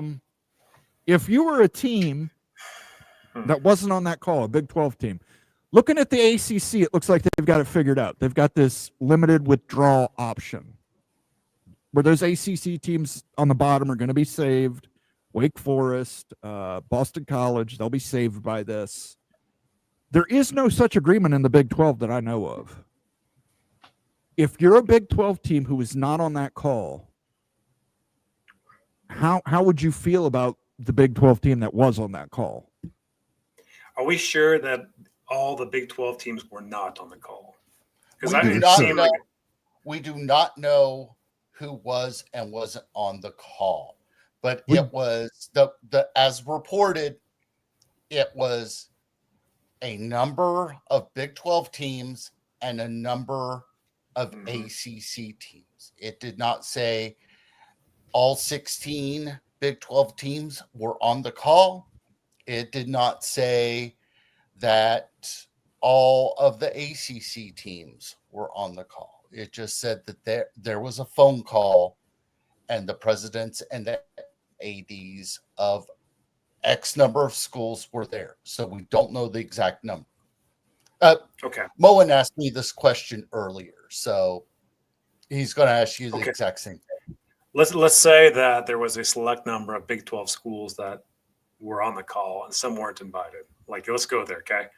And that's a bit of the speculation zone too, as Daniel kind of mentioned too, as of the information at the moment. I wouldn't feel good about it. If that's indeed the case, then I would feel like, why? What are you doing? Like, why are you sneaking around? Why can't you make this public? Why is it clandestine? That's secret. It's quiet. That's like, hey, I don't want to be discovered. Like, what's the purpose of that? Why can't this be public? How's that going to benefit the Big 12? More questions. Is this one of the reasons that private capital didn't work in the Big 12 this go around? A great point. That's a great point. Seriously. Private capital is a no-brainer. No freaking brainer if you get everybody on board. This would say not everybody's on board, and we're not signing on the dotted line. Unless these schools that weren't on the call gave proxy to those schools to hear the offer. True. Yes. Yeah. I mean, if that's the case and everything, though, well, if that's the case, then it wouldn't be clandestine, though, right? Yeah, and that's my point of view too. I don't think there's enough. They mentioned in the article the top 10 ACC schools, top 6 ACC schools. It goes to your point. If they're doing a super league of schools, there's a bunch of ACC and Big 12 teams that are going to be on the outside looking in. A lot. I mean, Oklahoma State, I think you could probably lock them down. They've shown pretty consistent ability to get ratings. TCU would be a second one. It's a school in Texas. Agreed. It's consistent ratings. Probably lock it down. Colorado, if they can get Deion Sanders to sign an extension, if they know that prime effect is going to be in effect for a few more years, makes sense. Who beyond that? Maybe Kansas, new football stadium? I don't know. No way. Kansas doesn't pull the ratings, though. Like, look at this, Moan. This is a 9-year average that's weighted and everything. KU only breached the 1 million mark twice over the last couple of years. And like, it wasn't even like it was 1.14 4 million per game. If we're talking about a football only breakaway, KU will not be a part of that. If it's a full breakaway, KU will be a part of that because it brings basketball, AAU, and everything else. But if it's football only, KU will not be in it. K-State might have a chance in it, but KU will not. And interestingly, if it's just football, I'm not sure Arizona State would get in. Arizona State's ratings have been horrendous for the last decade. Crazy horrendous. How much of that is just that they played a lot of after dark games? Yeah, how much of this is just being in the Pac-12 with shit exposure, which what we talked about. Arizona, same thing at the bottom there, shit exposure. The former Pac-12 teams had shit exposure. Utah did really well, considering, but Utah had some of their best teams during that time as well. So true. But yeah, I think that if it's football only, then you're looking at adding Utah and West Virginia as well for football only. If this is a breakaway for football and you're trying to grab 6 Big 12 schools, you might consider BYU, KU, or Texas Tech after that. I just think that like you get the top 5. West Virginia is a big enough football brand, fan base, and stuff that if it's football only, that makes a lot of sense. With the ACC too being so close, Utah, I think that they've shown enough that they're going to get into that. TCU, I agree with you. Oklahoma State and Colorado. You're looking at the top 5 and these numbers. I think that would be supportive. BYU is getting better ratings. I think BYU can make an argument in a football-only world, right? We're not talking about complete realignment. We're like there's going to be like a conference here. K-State, Texas Tech too. That's if the Big 12 agrees to this. We know the smaller ACC schools have agreed to this. We don't know that the Big 12 schools have agreed to this. Well, you got to think of it this way, that the smaller ACC schools are going to get taken care of by that buyout. That buyout's going to go to That's true. Yeah. That's true. You're going to get something from that buyout, but that buyout slashes to 50% if this goes through. They've already kind of worked that deal to protect the smaller. I don't know that the Big 12 has that clause in their grant of rights. I'm sure they don't. When they did that grant of rights, that 99-year grant of rights deal, I don't think that was even an option for them. So what if you're the other Big 12 schools? And I think the majority would be on the outside looking in. Are you going to let's say Colorado, Oklahoma State, TCU, Utah, West Virginia. Okay. Let's say those 5. We're taking 5 of those. We're taking. You've got the Magnificent 7. There's 12. 6, 7. There's 12. What if you're one of the teams 6 through 17? I mean, are you going to let Colorado, Oklahoma State, TCU, and Utah park their sports in your conference? The non-football sports? No. They would have to find a home for those sports. So you're talking about a complete breakaway for the Big 12 schools, and look at Texas. Look at Texas Tech. They're number 10. They're number 10 in this list. Right. Texas Tech. They opened up the checkbook. Do they? Are they going to be left out? BYU. Main issue with BYU is that they were independent and didn't really have a TV deal. They had a little bit of one with ESPN, but how many games were on BYU TV? Decent number. Absolutely, but what I'm saying, the ACC has worked this out. The Big 12 hasn't. No. So well, the Big 12 grant of rights runs through 2031. So it's going to be really expensive to leave. Basketball, baseball, Olympic sports. If you can't park them in the Big 12, what are Colorado, Oklahoma State, TCU, and Utah going to do? Are they going to say in West Virginia? Are they going to say, okay, you don't leave? You don't leave. You don't leave then? Why? If you've got an option for a football-only Super League, that only your depends on the money. Well, that's what I'm saying. It depends on money. You would have to park. But I couldn't imagine these other Big 12 schools saying, yes, please, go ahead and move your football and just keep the rest of your sports here with us. And, I can't imagine the Big 12 schools being okay with that. Yeah, I mean, if you're Houston, you're Houston, that going to make you happy? If you're Arizona, is that going to make you happy? If you're UCF, is that going to make you happy? Cincinnati, that's not going to make you happy. Hell, Kansas is number 11. Kansas. Yeah. Probably the biggest brand in the Big 12. Yes. Is 11. So they would not be in that Super League option. Are they going to be happy with you just parking your sports in their conference? No, it's not going to happen like that, Moan. You just nailed it down. Like it's going to have to be a complete pull away into something else. A new best of the rest. That's the only thing that makes sense. Now you could end up doing like what UConn's doing right now. They're in the Big East for everything else and independent. So, and that's what you would have to do. But where do you find a home? Yeah, it's going to be one of these mid majors. It's going to be like in the Ohio Valley. It's going to be Missouri. Pac-12 Summit. Maybe it just depends on if the Pac-12 says, "Yeah, we'll take you for all your other sports, but we really want your football." Pac-12 might say no. The Pac-12 is not. The Pac-12 is not going to turn down having Utah, TCU, Oklahoma State, Colorado. I get it. They're not huge basketball. Oklahoma State's pretty good at baseball. I think so. Yeah. But I mean, Oklahoma State does does a run every once in a while for their Right. basketball. But the too. Pac-12 wouldn't turn down Utah, TCU, Oklahoma State, Colorado for their other everything not football. I don't think they would turn them down. I think they would sign that deal today. They'd sign that deal yesterday. West Virginia's got a little more rougher option. Maybe the American. Maybe the AAC, but how is the AAC going to be, if they won't say yes to that. What's going to happen is that it's going to end up like WVU might be able to get back in the Big East, but they can't join the AAC. AAC will want the football program too. But does the Big East offer all the sports that West Virginia offers? Oh yeah. Okay. Big East offers a ton of stuff. Cobra Cat. Duct tape a bottle of Mad Dog 25 Mad Dog to each hand and double fist it like a ranch hand with a loose heifer during the latter part of their heat cycle. What? I'm going to tell you what.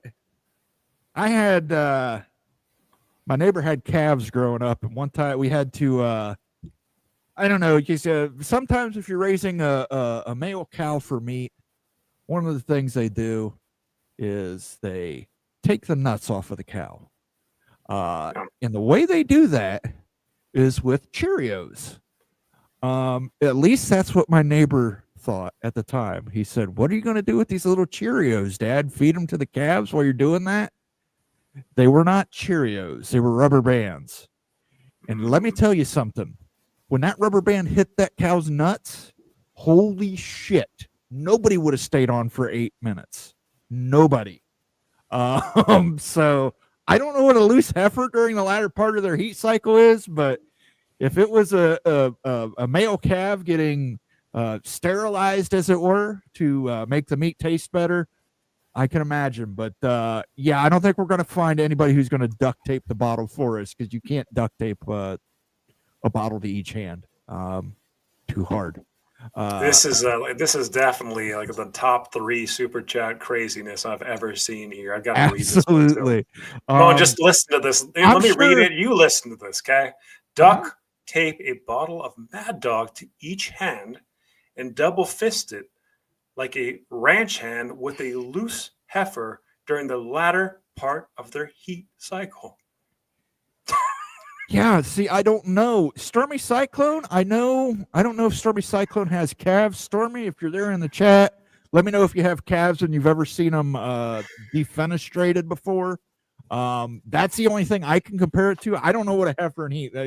My neighbors, when I was growing up, they only had males.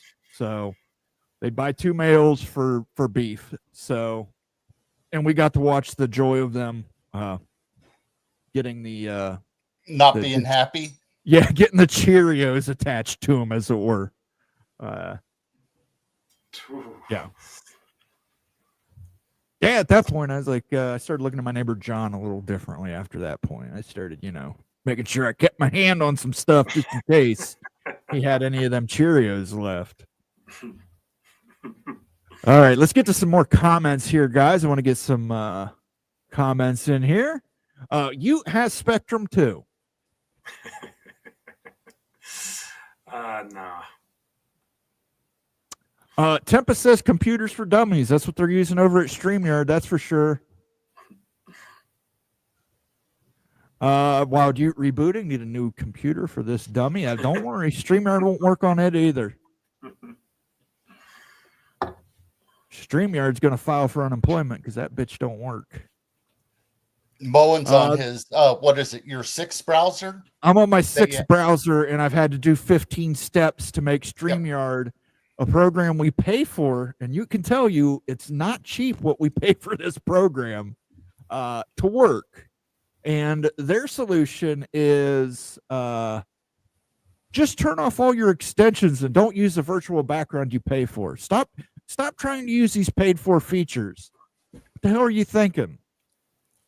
So StreamYard's getting a call on Monday. That call may be posted to our YouTube channel. Stay tuned. Gee. Didn't work in the Big 12. You're absolutely right. It did not. Laura Weiss. I do that anyway, Moen. Oh, boy, he got schizophrenia. Yes, absolutely. They do not take kindly to that at Ren Fairs. They do not. Texas signed the Longhorn Network contract in the dark behind the Big 12's back. They did. And that's why Nebraska left. Yep. Because they were going to do a Big 12 network, and Texas ruined it. Artgraw says they would care if the Big Ten got Georgia Tech. That's their backyard. Georgia's not going to be competing with Georgia Tech for recruits. They might care a little bit because Ohio State and Michigan, Penn State, Oregon, USC would get into Georgia. That might pose an issue to them, but I still don't think that they would kick up that much of a fuss. The Georgia game would just become a Big Ten SEC challenge game. Yeah.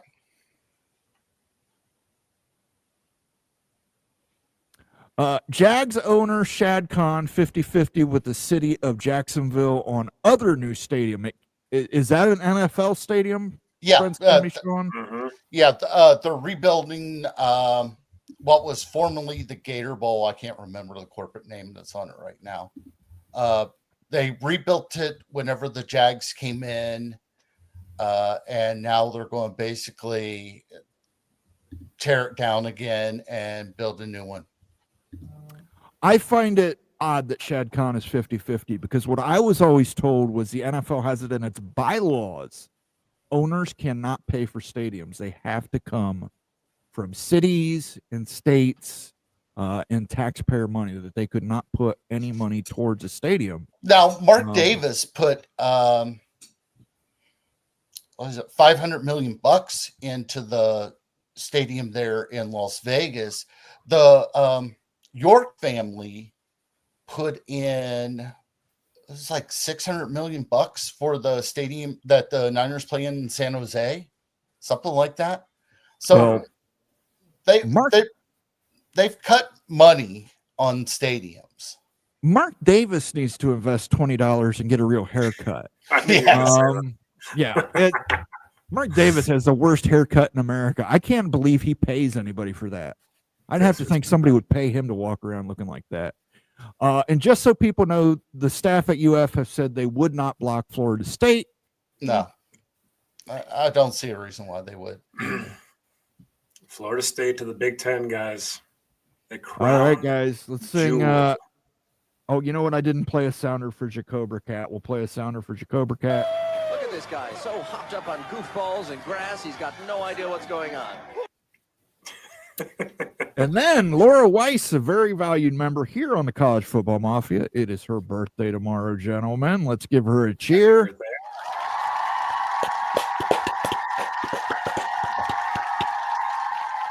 Happy birthday, Laura. We will not ask your age, but let us know if it's lower than the amount that Texas Tech has spent on NIL this year.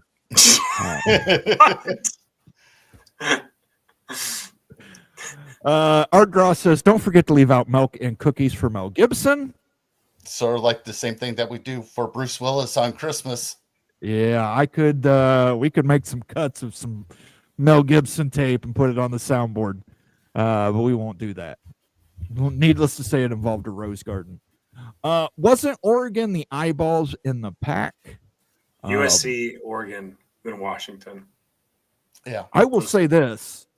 Oregon is back to Oregon's old tricks, and I don't know that that's going to pass some muster in the Big Ten. The bagman has returned at Eugene. Really? I mean, come on. They've only had, how big are the bags now? Well, I mean, we've only had 2 5-star pluses and 6 4-stars in the last week. Did they that ever? Totally happens. Here's the thing: did they ever leave Eugene? We all know that a certain shoe company allegedly was cutting a lot of checks. Allegedly, this is not Phil Knight. This is not Nike. This is a different booster. Okay. Here's the thing: it's like the old bagman paid like $5,000, $10,000 in a sack, and fixed your mom's car and did all the stuff like meet the bagman type of stuff, right? Nothing was really over $150,000, $200,000. but NIL's gotten so psycho. We're talking about multi-million-dollar pay-for-play contracts. You do that on the table, that's tax evasion, guys. That ain't going to fly. That's jail time right there. Well, if you do that on the table. Of course, the rumor at USC is they're paying recruits $40K a month just to stay committed. Reggie Bush, his mom got a house, and I want to say the house was $350,000. Yeah, shit. Terrell Pryor, Buckeyes, got 3 tattoos in exchange for signing an autograph and giving necklaces that they owned. And they got in trouble for it. Ohio State lost bowl eligibility a season they went undefeated. Urban Meyer's first season, they went undefeated, couldn't go to a bowl. Because of that, Jim Tressel lost. It wasn't a bag man. They just traded their shit for free tattoos. There's no exchanges. I'm sorry, I said 360,000. It's 306,000. Fox Quindaro corrected me on it. I got the numbers backwards. Shit. Sorry about that. Reggie Bush's mom got Oregon's trying to give multi-million-dollar This was 20 contracts. years Like, you ago. can't get away with this anymore. How are you going to launder that money to a recruit without NIL Go knowing about it? It can Like, happen. that's not, you guys, like we're outside the realm of like, hey, there's like a house here or something. We're talking about like $10 million for a 5-star recruit. Like generational wealth. I don't know. Like, I mean, someone's going to go to jail over this stuff. I'm just telling you what I heard. And this conversation is before Mad Dog being consumed. That's true. Boy, we can't wait till we get meandering. Morris Simmons says, hello, everyone. Go Knowles 2027. Thank you, Morris. We'll see whether they're playing in the ACC with Rev Share, or whether they're playing in the Big Ten or SEC, or whether they're playing in the Smash Capital Private Equity League. Morris Simmons says Colorado, Utah, Arizona State, and Texas Tech would be the 4. Yeah, maybe. That could be. I mean, you'd want Oklahoma State, I think, too. In a football only. If it's just realignment, best of the rest, it's a different world, though, because then you're looking at media markets, basketball. There's a lot of things. And, like, cultural alignment. There's so much more than just throwing a football only program. And if there was real realignment, these schools outside of Texas Tech would definitely be in play, in my view. KU, I would say throw KU and TCU in too, though. Yeah, TCU has to be in. You're not giving up the Dallas-Fort Worth market. I could see 4 Big 12 schools moving over to the Plan B new conference. Again, that's if this even happens, guys. The chalk is this does not happen. This is obviously put in there as a force majeure, act of God if they have to. They have to. I mean, these schools are going to get out within the next year, guys. Like, if the drop dead date for get out before 2027 is in June of next year in 2025, we've done the math on this. It will happen. Right, I'm telling you guys, ACC will break its back within the next year. It would be before June of 2026 now. Yeah. So. Yeah, that's right. True, 2026, June 2026. Right. But the thing is, do any of these schools get Power 2 invites? We talked about it. If Miami gets a Power 2 invite to the Big Ten at half share, they're gone. They're just gone. Yes. They're not sticking around. Georgia Tech, they're gone. They're gone. They ain't sticking around. Florida State, Clemson get a move to the SEC. The SEC says, we need more brand power for private equity. Clemson, Florida State, come on down. They're gone. They're gone. UNC, from what we've heard from Greg Flugar, from other sources, they want to do their best to keep Tobacco Road together, which in my phone call with Greg today, I mentioned this. Duke has made more. I mean, they have really made themselves presentable for the Big Ten. They have went out of their way to present themselves to the Big Ten. They have schmoozed and schmozzed. Michigan and Wisconsin are chomping at the bit. They love the idea of Duke research. Now, here's the question. North Carolina's worried about Duke. Can Duke keep their membership in the Ivy League library system. They can't. If they join the Big Ten, they're joining the Big Ten Academic Alliance, which they've already claimed. Now, can they keep both? Can they do both? That No, you nobody's can't. been able to answer that question. You can't do both. Yeah, You can't do both. You've got to be in the BTAA all in, which Duke obviously is willing to give up if they've made all these overtures to the Big Ten. But according to That's Flugar, billions of dollars. yeah, North Carolina wants to keep the Tobacco Road alive with Duke and North Carolina, North Carolina State. Well, not so much Wake Forest, but North Carolina State and Duke. But I told Greg, I said, this is funny to me that North Carolina is all worried about Duke.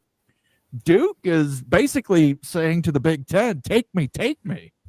All three Duke of those doesn't give a crap about North Carolina. All three of those schools are within 25 miles of each other. Yes. Wake Forest used to be in the town of Wake Forest, north of Raleigh. They moved to Winston-Salem because I can't remember who it was that one of the cigarette companies paid for their move. Probably, you know what? Now that I think about it, you're right. It was probably Tarleton. This was back. There in we the go. Yeah. 1950s. Tarleton reminds you that patriots smoke Tarleton. Communist sympathizers prefer other brands. There we go. Smoke Tarleton. Proud mover of Wake Forest. Just putting it out there. Just saying, patriots smoke Tarleton. Communist sympathizers prefer other brands. Tarleton. Every time we talk about Duke, I can never get this out of my mind. Duke. The Duke bikini. This is right Duke. there. The Duke bikini, there. baby. Put that bikini on and, shine yourself up for the Big Ten. Justin R. says, give it away in a stock option. There you go. You can get creative with this. Well, It's actually a fabulous idea. Right, yeah, private equity is going to be involved. So why not? Why not give stock give stock to these schools that are being left behind in the Super League? Say we're leaving you, but we'll give you stock options. I don't think that's a terrible idea, Justin. Like you give them some kind of equity. Give them some kind of equity. Give them some kind of equity. You give them stock options with like a 4-year period before they can actually be used. So they go to school, they can't leave your school or else they're gone, right? You can't execute them for 4 years. Well, I mean, at least it might be, you're basically paying a bribe to the Big 12 for those schools to be able to keep the rest of their sports in there, but it might work. Who knows? Fatal Jedi says, what's up, guys? Good to see you, Fatal Jedi. Thanks for tuning in here on a big freaking Thursday show. Earl Carr has been a member for 2 whole years, 24 months. Let's get that cougar sounder going. Thank you, Earl Carr. Much appreciated, sir. I'll even get you a little cougar tail going on here today. Yeah, give that man a cougar tail. Give that man a cougar tail. Happy 4th of July, brothers. A massive thank you to all those who served absolutely in our midst. Daniel Gygax, a veteran. Thank you, Daniel, for your service to this country. Thank you. Appreciate it. If you're out tomorrow and you see a veteran, make sure you thank them.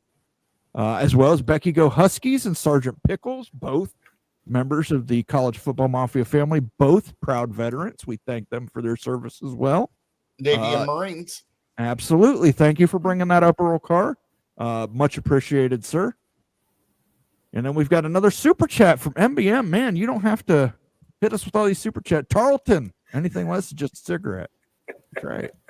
And communist sympathizers smoke that. Do you want to be a communist sympathizer, people? Come on. Randy will tell you, I thought this was America. Yeah. Arresting me for what? I'm not allowed to stand up for myself? I thought this was America. Huh? Isn't this America? I'm sorry, I thought this was America. Thank you for the super chat, MBM. Thank you, MBM. Absolutely love it. Let's see here. I'm trying to find a few more comments to get to, guys. We're running overtime, which is okay because we've had technical difficulties and everything else. So, Daniel, that was a pretty hard blow. I never thought I would see the day that the Van Bulldogs never had a football team. That just goes to show you how the coal mines are being weeded out. The high school over there on that side of the mountain from where I grew up at, over in Van, they only had 13 players available for their football team. I think the whole school has less than 100 in it now for the high school. So yeah, they announced that they're not having a football team for this year, which that used to be, they used to have a pretty good rival between the high school I went to and the high school on the other side of the county. So there's 3 high schools there, and that high school there, if it stays open another 2 years, I'll be shocked because they've lost so many people from over there in that area. MBM says too many milk E's in the Big Ten. Now, I'm going to want the milk steak boiled over hard and a side of your finest jelly beans raw. Serving the milk steak on the 4th of July. Moan's perfectly fine with getting milked all day long by those right. Big Tendies. I don't mind. Listen, Northwestern is my friend. Stormy Cyclone, that doesn't happen in the Big 12. Colorado is the only standout. When Dion leaves, it's all even. If not Colorado, leaves, if not Colorado's numbers drop. I don't think that they'll be as bad as they were before Dion was there, but let's say that they drop down to a third.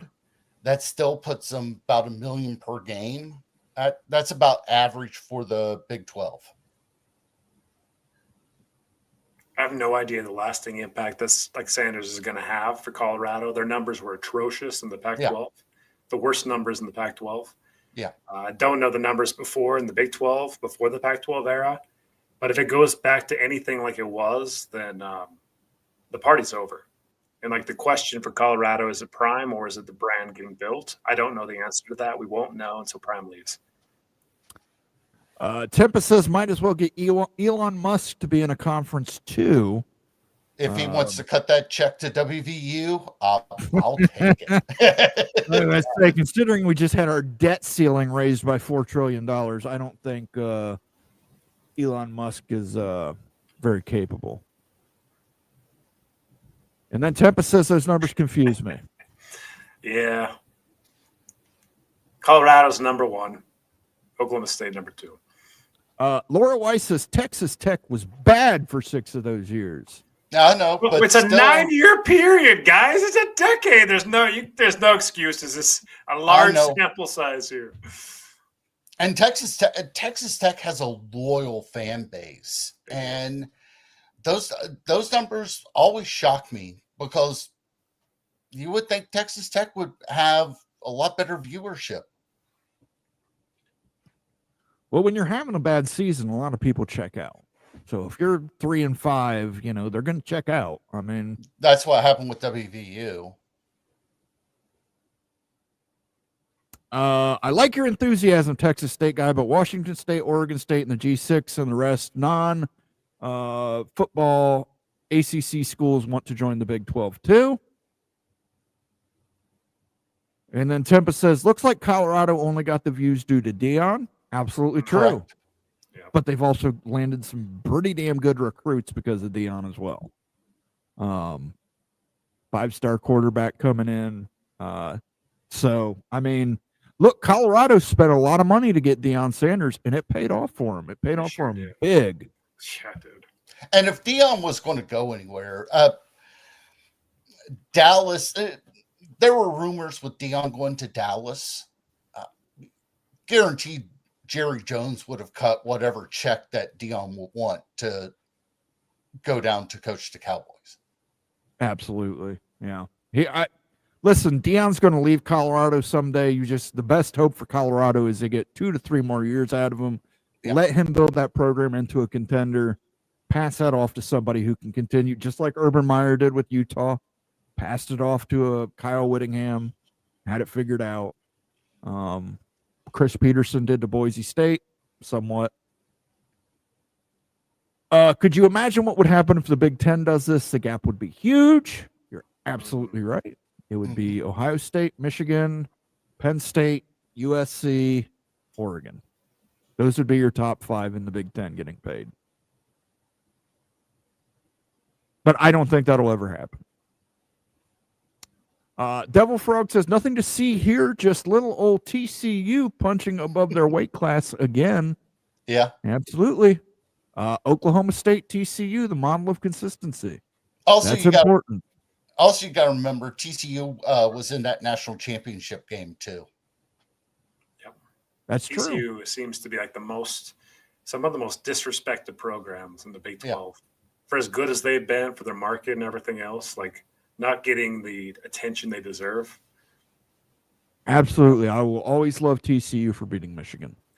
Art Gross says, I'm a coach for the smallest school in Pennsylvania with a football program. I understand what you West Virginia guys go through. Yep. Dual threats. Lots of dual threats on Art Gross' team, I'm sure.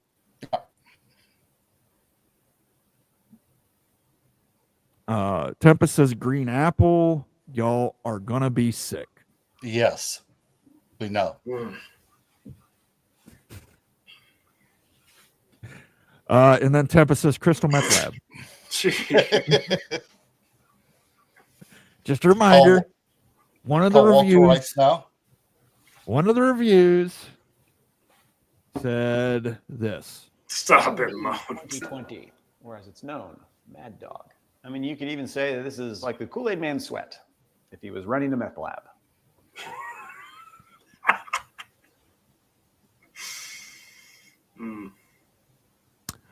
Vox Quindaro says, EGAD sissies, it isn't radioactive. We're not saying it's radioactive. We're just saying it's poison. You're poison. This looks radioactive. We're just saying it's not good. It's not good. I remember from 30 years ago, the stuff was god awful, but you get it for $2. So, and it's also cheap. It is cheap. It is not expensive wine.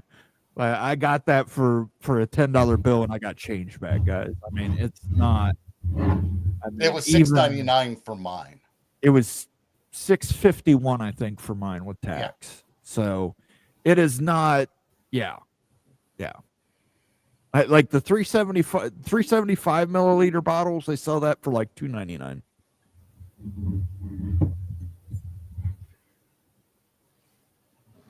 Devil Frog says WVU is also a lock. Yeah, Eastern time zone, absolutely. Ross Dellinger had the scoop. Must have connections. Well, he said clandestine.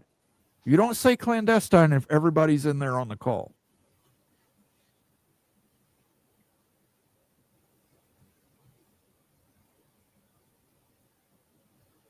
Vox Quindaro says there's not a 99-year grant of rights penalty. The 99 years refers to the exit window and only to exit fees. That's what I meant. The grant of rights runs out in 2031, but the 99-year, there is an exit fee involved with that, but you can negotiate down the 99-year part. It's the grant of rights, on the other hand, that's something that more difficult to get out of.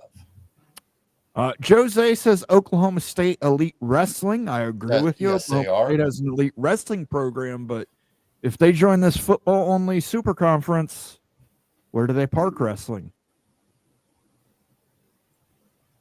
What happens? Okay, so let's just think about this, guys. So if the Big 12 lost some of its 6 best football brands, what would the Big 12 be considered after that happened? Probably, like you're like saying, where would they park sports and stuff? What would we think of what the next iteration of Big 12? What would that be? That'd probably be a group of 7 now instead of a group of 6. I mean, we're talking that they won't be a power conference anymore. If you're going to take the best of the Big 12, you're going to take the best of the ACC, put them in a one football conference. You're looking at what's remaining in the ACC and what's remaining in the Big 12 not being up to power conference levels. There's no way that they're going to keep them as an automatic qualifier for the CFP.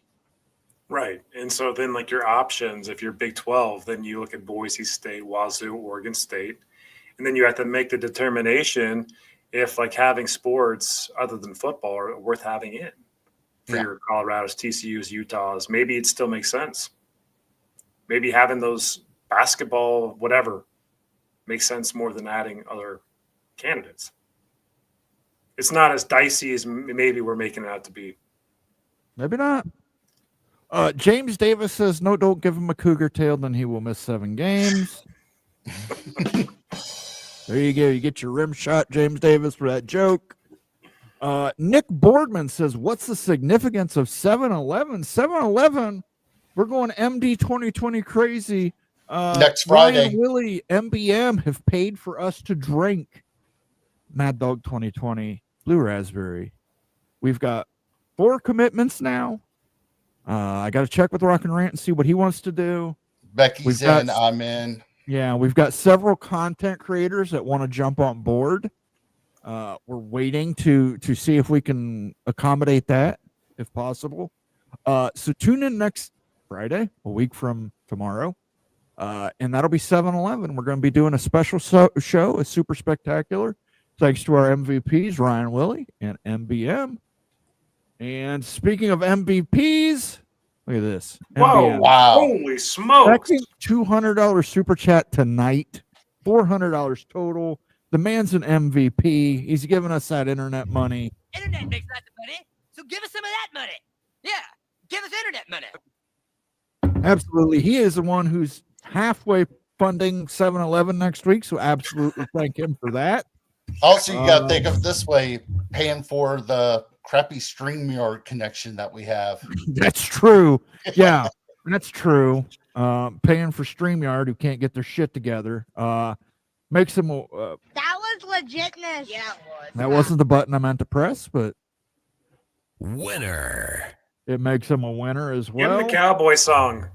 We Play it gave 10 the Cowboy- times. you see, we gave the Cowboy song earlier. I Yeah. want to try and give him.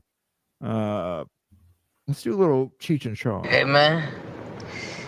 Am I driving okay? I think we're parked, man. Is that what's going to be like next week? Is that Probably. like, is that how it's going to be, MBM? Probably. We haven't done this one in a while. Let's do this. Yeah, 2 Utes. What is a Ute? Dude, nah, get that out of here, man. Get that out of here, Moan. What's a Ute? What's a you? And then let's cap it off. We'll give him a little drunk Joe name. I couldn't care less about the team struggling. We're going to be all like that next week. Thank you again, MBM, dude. You're the king, brother. You're the king. I don't know what to tell you. Have to get a little crown badge to put next to your name there. Jacoba Cat says Duke Bikini makes my pants feel tight. Dude. Oh my gosh. Jacoba Cat, maybe seek professional help at this point. If that bikini top on that D making your pants feel tight, brother, I don't know. Maybe talk to the night, who's working the night shift in the mental ward, and maybe up some Xanax or something. Maybe, I don't know, maybe snow you with Ativan. I don't know, brother, but if that made your pants feel tight, you're probably like this. We'll do this one. Please imagine my surprise when I opened my front door to find about a half dozen naked folks sprawled out in my living room, engaged in what can only be described as a desperate and a hungry kind of a lovemaking. That is insane. That's clearly happened to you at some point, Jacoba Cat. Clearly. Nick Boardman, we answered that one, what the significance of 7-Eleven was. John Dry says overtime rules. Absolutely. Overtime rules. We had technical difficulties. I apologize for that, guys. Not my intention. Obviously, you would expect you spend $1,000 on StreamYard that they would, I don't know, deliver You got what you to see paid this for. face a lot, so Yeah, that right they- there is Yeah, you think that upsetting. they might deliver what they pay for, but who knows? Steve Moser says Kansas was bad for 13 of those 9 years. Yes, they were. That's absolutely true. 13 of those 9.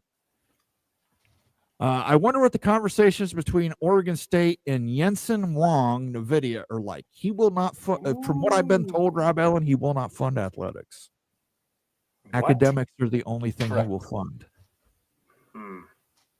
But here's the thing. Let's say that that frees up some money to go to athletics. Let's say that he cuts a X number of $1 million check to, let's say, the physics research department. Well, that's money that the university doesn't have to pay. You can shovel it over to the AD.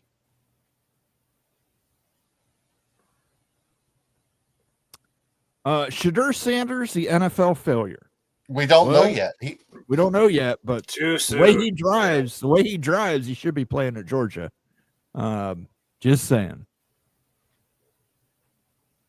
Movie Time Blue says I wouldn't be shocked if Duke winds up in the Big Ten. Maybe. If it goes to 24, maybe.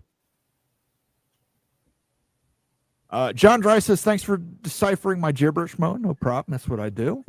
You did a good job. I can't type when my screen is sideways while I hike. LOL. Nice. Congratulations. Good At least hike. you can see That your would do it. screen. If you were on StreamYard, you wouldn't be able to see it at all. Because StreamYard can't figure out how to get their shit to work. Art Grau, more like a dairy farm than you realize. Beaver Stadium is surrounded by cow pasture.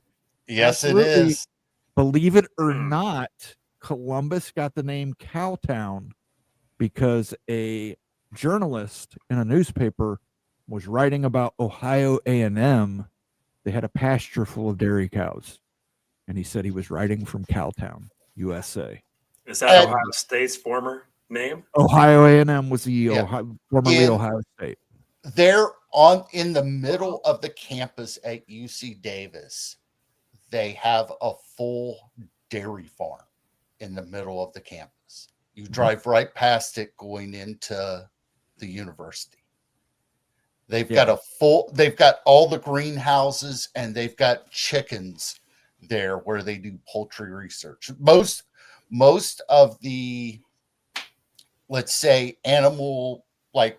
farm animal research is all done at Davis. It's not done at any other university. Yeah. I don't remember the full story. The journalist came from some big market city, but he said he was writing from Cowtown, USA. Columbus's nickname has been Cowtown ever since. Wow.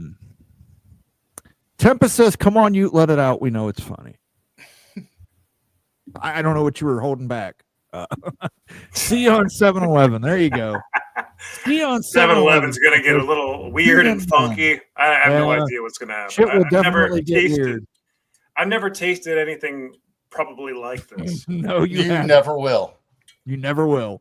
I have no idea what to expect. I said it earlier before you got here. I said that's probably your first and last drink of MD 2020. Yes. I don't think you're going to be running out to the liquor store and ordering them to secure you half a case of that, which, by the way, is what it requires in Utah to get a liquor that is not sold there.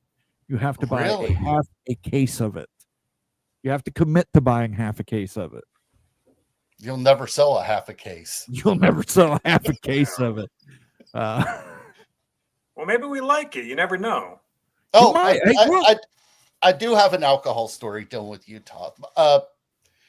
It would be my dad's first cousin, but I called him my uncle. He lived in San Jose, and he worked for one of the computer companies down there. This would have been 40 years ago. And he was in Utah setting up computers for some company.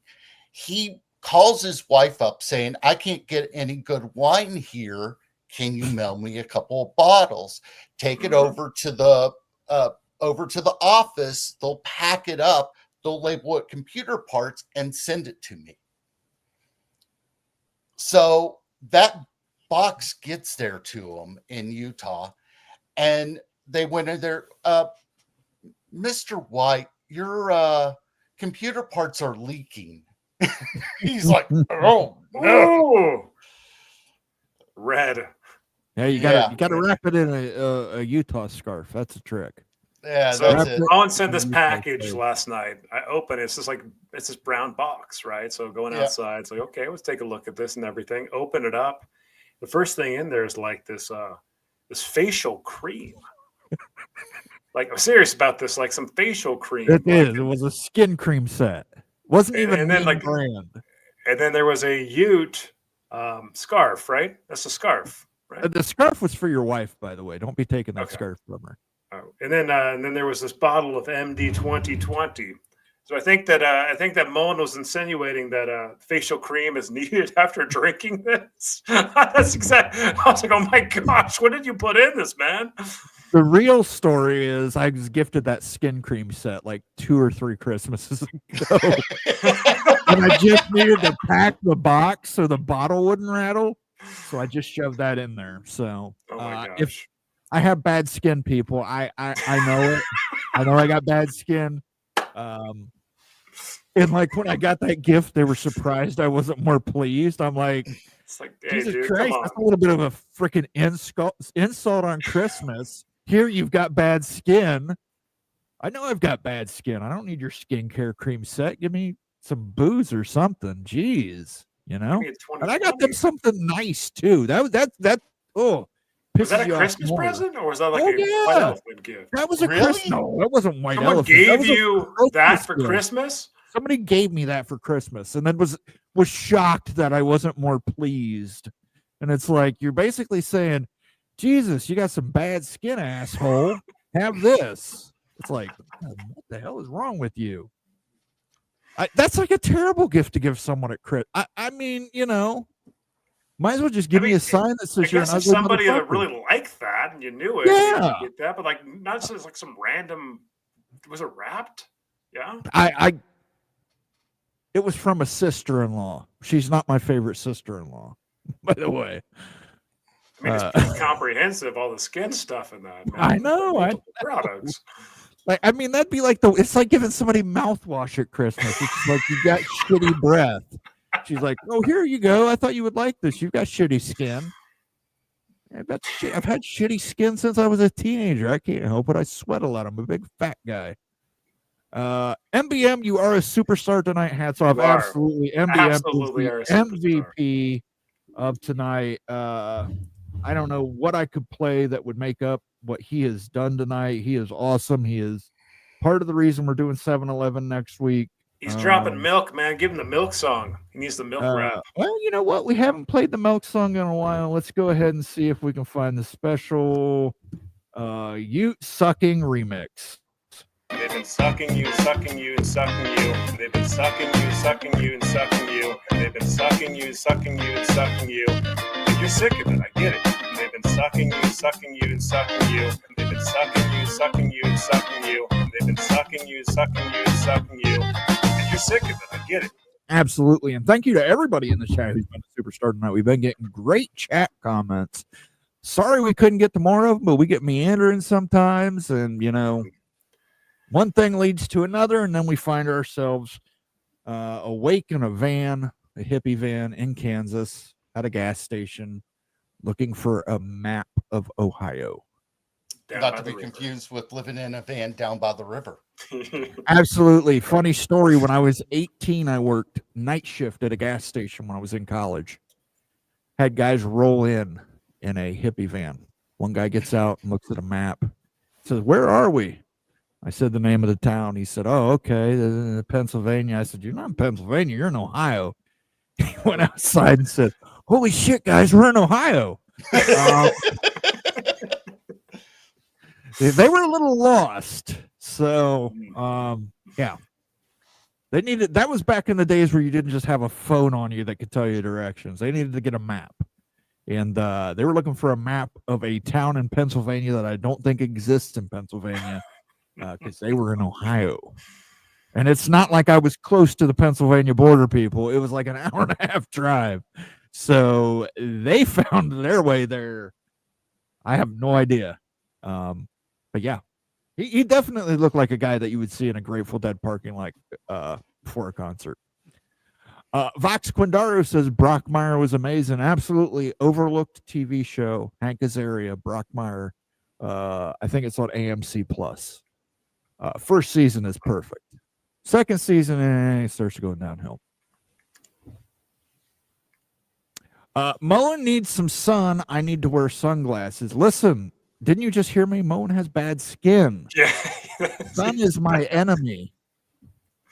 Listen, I literally get up at night to take a pee, and my girlfriend says I glow in the dark. So tell me to stick my arm out of the cover so she can see the way.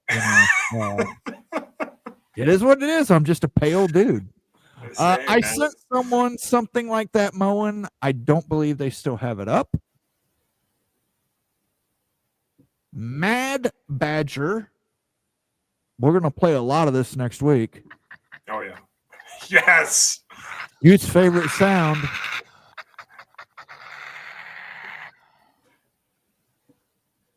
That's elite. Sounds like Tommy Boy. I don't know if I do have a Tommy Boy on here. I think I do. I think I do somewhere. Special. You know what? I've got it on here, but I don't think I have it marked as Tommy Boy. That's a problem. I mislabeled it, but it was. I think it was special, just a little guy. Let me find that on here. Oh. Well, I can't find it on here, folks, and that means it's gone like gondola. I can't find it on there. It's on there somewhere. If I was a little more sober, I might be able to find it, but it's Independence Day, and we're drinking. And it's Independence Day, and we should be patriotic, even if we don't like what's going on in this country. And, of course, I have put together the greatest presidential speech in history, and I'm going to go ahead and play that for you guys now. We're going to live on. We're going to survive. Today, we celebrate our Independence Day.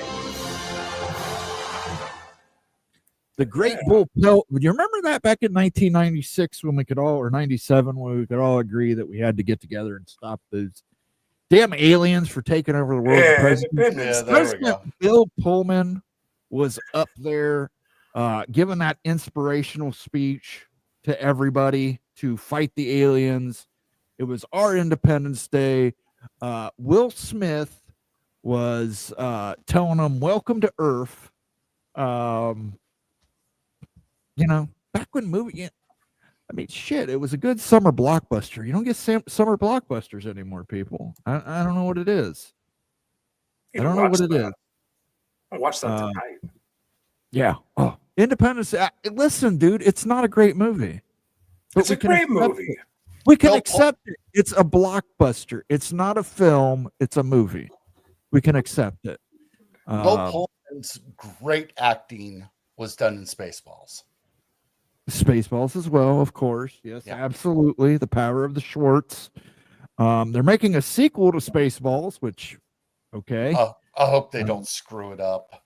Well, I wouldn't trust Hollywood to make anything at this point. I'm just tired of Hollywood remaking things that we've already seen. We got 3 How to Train Your Dragon animated movies, and now we're going to get 3 live action How to Train Your Dragon animated movies. Oh my goodness gracious. Jesus.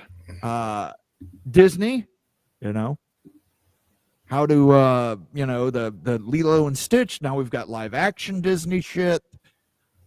Terrible Star Wars movies. Hollywood is just the worst. I'm waiting for Al Pacino to do Godfather 4. I know it's going to happen. It'll happen. I don't know how Michael will die in that one, but rest assured, if there's a idea that they've used before, Hollywood will use it again. They got to squeeze as much money out of the squeeze as much money as they can out of everything. Absolutely. They are remaking Clue They're remaking The Running Man. Yep. Those two movies are perfect as they exist. Mm-hmm. You have not seen them yet on YouTube. I think both are free on YouTube. Clue and Running Man. You have to check them out. Quintessential 1980s movies. Fantastic. Jacober Cat says Will Smith smacked that alien like it was Chris Rock joking about alopecia. Absolutely right. And then he said, "Welcome to Earth." Welcome to Earth. Used to be an old internet meme about that. Welcome to Earth.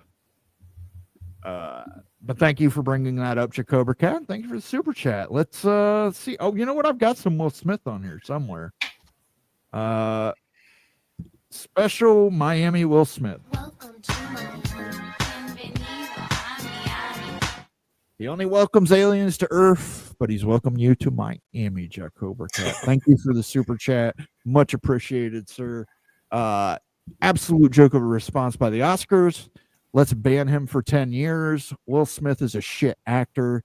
He's not going to be back here over the next 10 years, people. He's not going to act in anything good.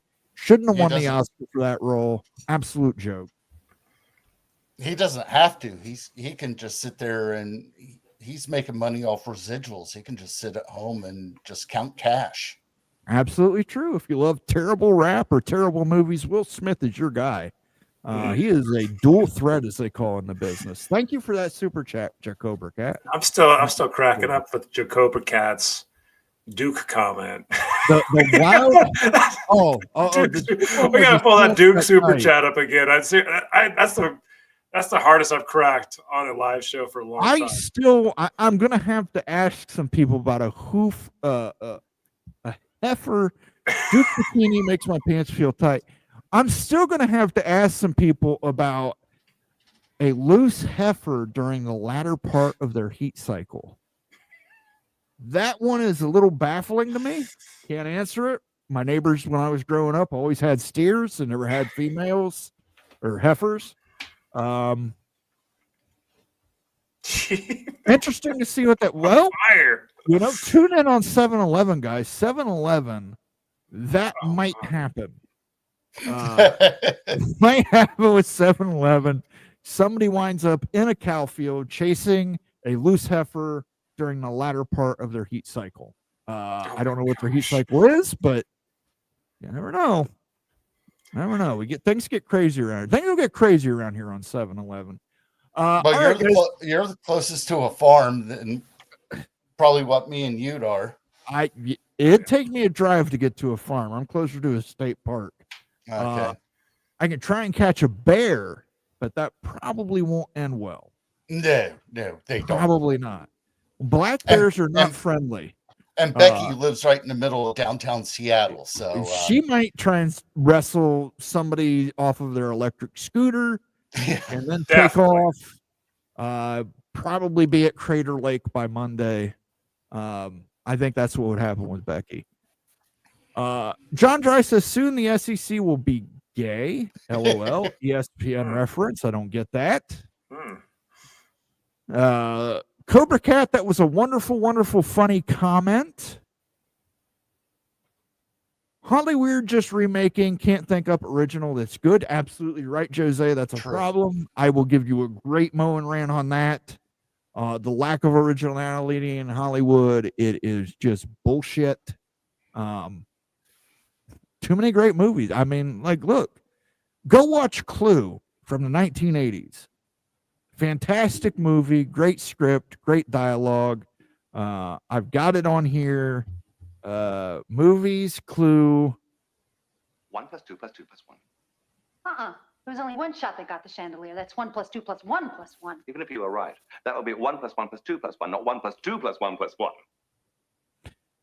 Fantastic movie. No need to remake it. It was perfect the way it's perfect the way it is. How are you going to make it better? Laura Weiss says she knows some ranchers, but I'm afraid to ask them. Or cow tipping Tempest. Bad news for you. Cows do sit when they sleep. They don't all stand. Urban legend. When are bears friendly? Let me tell you something. If it's black, you attack. If it's brown, you sit down. Black bears do more, have more attacks on humans than any other bear in the United States of America. Black bears will charge you. Yeah, don't screw around with black bears. Yeah, make noise, get big. No, noise doesn't get a black bear away. Bear mace does, or a 38. You're thinking of the brown bear, the grizzly. No. Those Appalachian black bears are. Black bears will charge you and attack you. Yeah. They will I don't know chase about you up this. the tree. In Utah, the black bears run away when you make No, some noise, make yourself big. Not back there. No. You got some decent black bears, because the black bears around here will charge you. There are ranches, farms, and a federal park here in Texas where I live. I got a state park behind me. Can't figure out what the name of it is, but I got a state park behind me. If I drive 10 minutes, I will be on a ranch. Ask him about the loose heifer in her heat at the end of her cycle. Please, Laura, so we can find that out. I meant Disney, which is ESPN. Yeah. F Disney. They make terrible Star Wars movies. D5 Turb stopping in late says, Happy 4th, y'all. Thank you very much. That is much appreciated.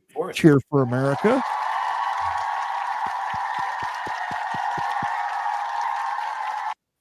The maid from Clue was always in young boys' minds. Absolutely. Yep. Colleen Camp. I reached puberty watching Clue. Thank you, Colleen Camp. Also, Leslie Ann Warren and Madeline Kahn. Clue's got a lot of, perfect casting in Clue. That's one of those ones where it's just spot perfect casting. In Florida, black bears run from noise. Well, shit, hell yeah, in Florida. I don't know what you guys are talking about, these Appalachian bears, because black bears run when you get big and make noise. That's like fundamental right there. You never mess with the brown bear or grizzlies. Never. You sit down, play dead, because you pretty much are dead if you're encountering a grizzly. We're taught in Appalachia, if it's black, fight back. If it's brown, lay down. Yep. Like, when we're fighting back, you throwing a rock, you throwing a punch, or what are you doing? Fight. Listen, I carry bear mace and a 38. Yeah. I will give it a fair chance to run from the bear mace. But if it doesn't run from the bear mace, I'm gonna have a bearskin rug. That's all there is to it. I ain't screwing around and getting killed by a bear. It is what it is. It's a black bear. You don't screw around with it. Like, seriously, black bears attack more people in the United States than grizzlies.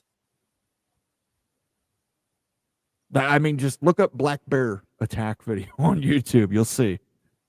Well, grizzlies are just up in Alaska primarily, though, right? Are you guys going to be here till midnight? No, Caleb. We will get off here eventually. We get into some of these roaming conversations, off-topic discussions on Big Freaking Friday. I apologize. It gets a little weird around here, especially when I've been drinking, which is always. Colleen Camp was one of the bunnies in Apocalypse Now. Fantastic movie as well. Apocalypse Now Redux, if anybody has not seen it. 3 hours and 45 minutes. Dennis Hopper, coked up, going nuts. It's great. Colleen Camp, nice reference. Absolutely. She got me, I hit puberty when Colleen Camp came on the screen in Clue. Tempest says, true that mowing. That maid taught me how to polish doorknobs. Oh my.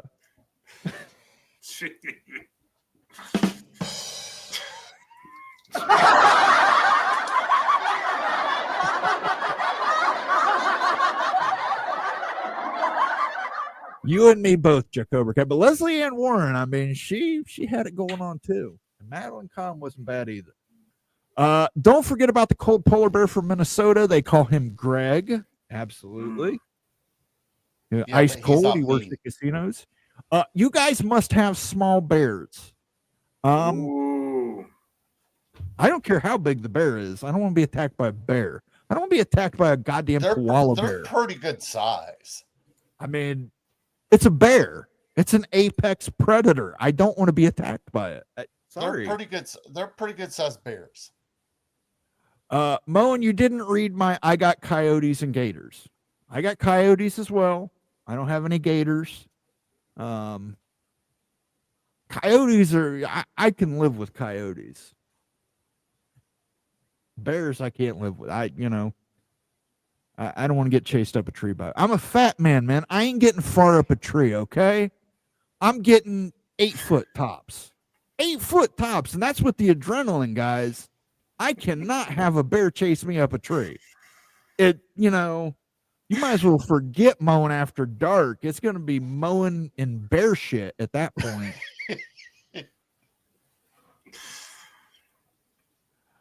Tempest says I got a 13-footer in the lake next to me. Keep them.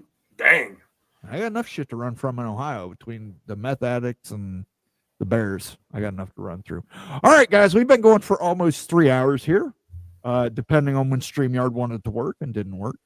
But I want to thank everybody for stopping in. Let's see.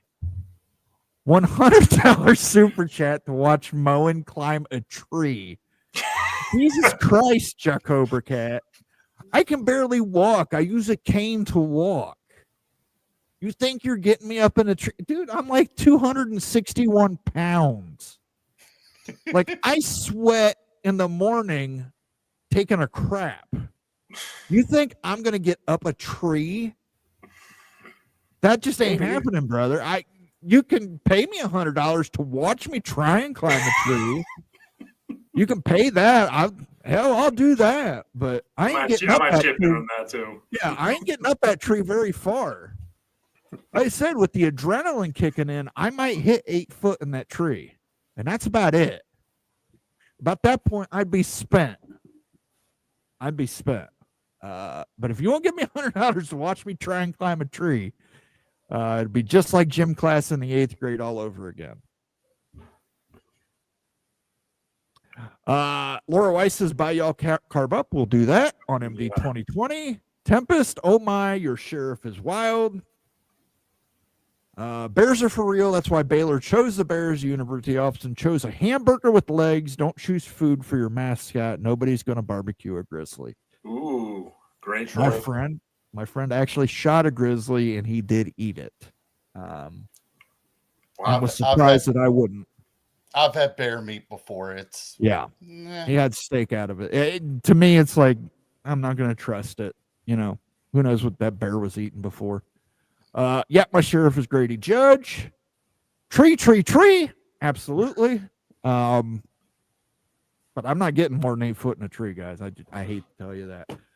I want to thank Daniel Gygax for filling in for Nate tonight. He did an amazing job. Nate had a family emergency and couldn't be here. Thank you, Daniel. Much appreciated, sir. I want to welcome you back to the world of, the world of Mad Dog 2020. I mean, I can't imagine going to Catalina, California and coming back to a bottle of Mad Dog 2020 Blue Raspberry on your doorstep that you have to drink next Friday again. Make sure you put that in the fridge. See you on 7-Eleven. 7-Eleven next Friday. The big stream. Tune in. We're going to have lots of surprises for you. Lots of stuff going on. It should be fun. Don't forget, tomorrow is, it's almost tomorrow now, but tomorrow is July 4th. It's our nation's Independence Day. And don't forget, Patriot Smoke Tarleton. Communist sympathizers prefer other brands. Other brands, guys. Be patriotic. Grab a pack of Tarleton. Grab a pack of Tarletons and a red bottle of MD20, a white bottle of MD20, a blue bottle of MD20, whatever those flavors are. Be patriots, smoke Tarletons, drink MD 2020. I want to give a huge shout out to MBM. $400 tonight. Jesus Christ, dude. You're killing us. You're amazing. You're the best. I don't even know what I could play for you at this point. You know who that is right there, Moan? I don't know, but he got a sick pipe. That's the original Pistol Pete. Oh, really? That's where the mascot from is. Pistol Pete from Stillwater. He was from New Mexico, right? This is the guy, though. He's from Stillwater. This is why Oklahoma State has the mascot they have, the Cowboys. This is the real Pistol Pete. So shout out to him and Pistol Pete. Let's put a little fight song on for that.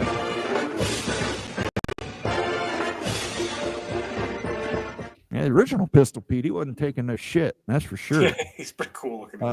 Thank you, MBM, for that huge super chats, dude. We can't thank you enough. You're keeping us going here on the channel. Bob Swanger, who is a member for 15 months. Thank you, Bob. Stormy Cyclone, Jackson Johnson, Becky Go Huskies. MBM with the $5 super chats as well. Jesus. Jacobra Cat, thank you for the funny super chats tonight. We always appreciate those. Earl Carr, who has been a member for 2 years, going all the way back to the membership days. Thank you, Earl Carr. Thank you, everybody who tuned in tonight. Again, I apologize for the technical difficulties. This will be straightened out by Monday at 10:30 a.m. or else. But I'm going to get a goddamn credit on this account. And I might record the phone call. I don't know where they're at and what consent state is, but that phone call might be going up live here on the College Football Mafia YouTube channel. Again, thank you to everyone. Have a happy and safe 4th of July, guys. Please don't come back with 3 fingers. We need you here for the next 7-Eleven stream. So for myself, for Wild You, for Daniel Gygax, I want to wish everybody a happy and safe 4th, and peace out.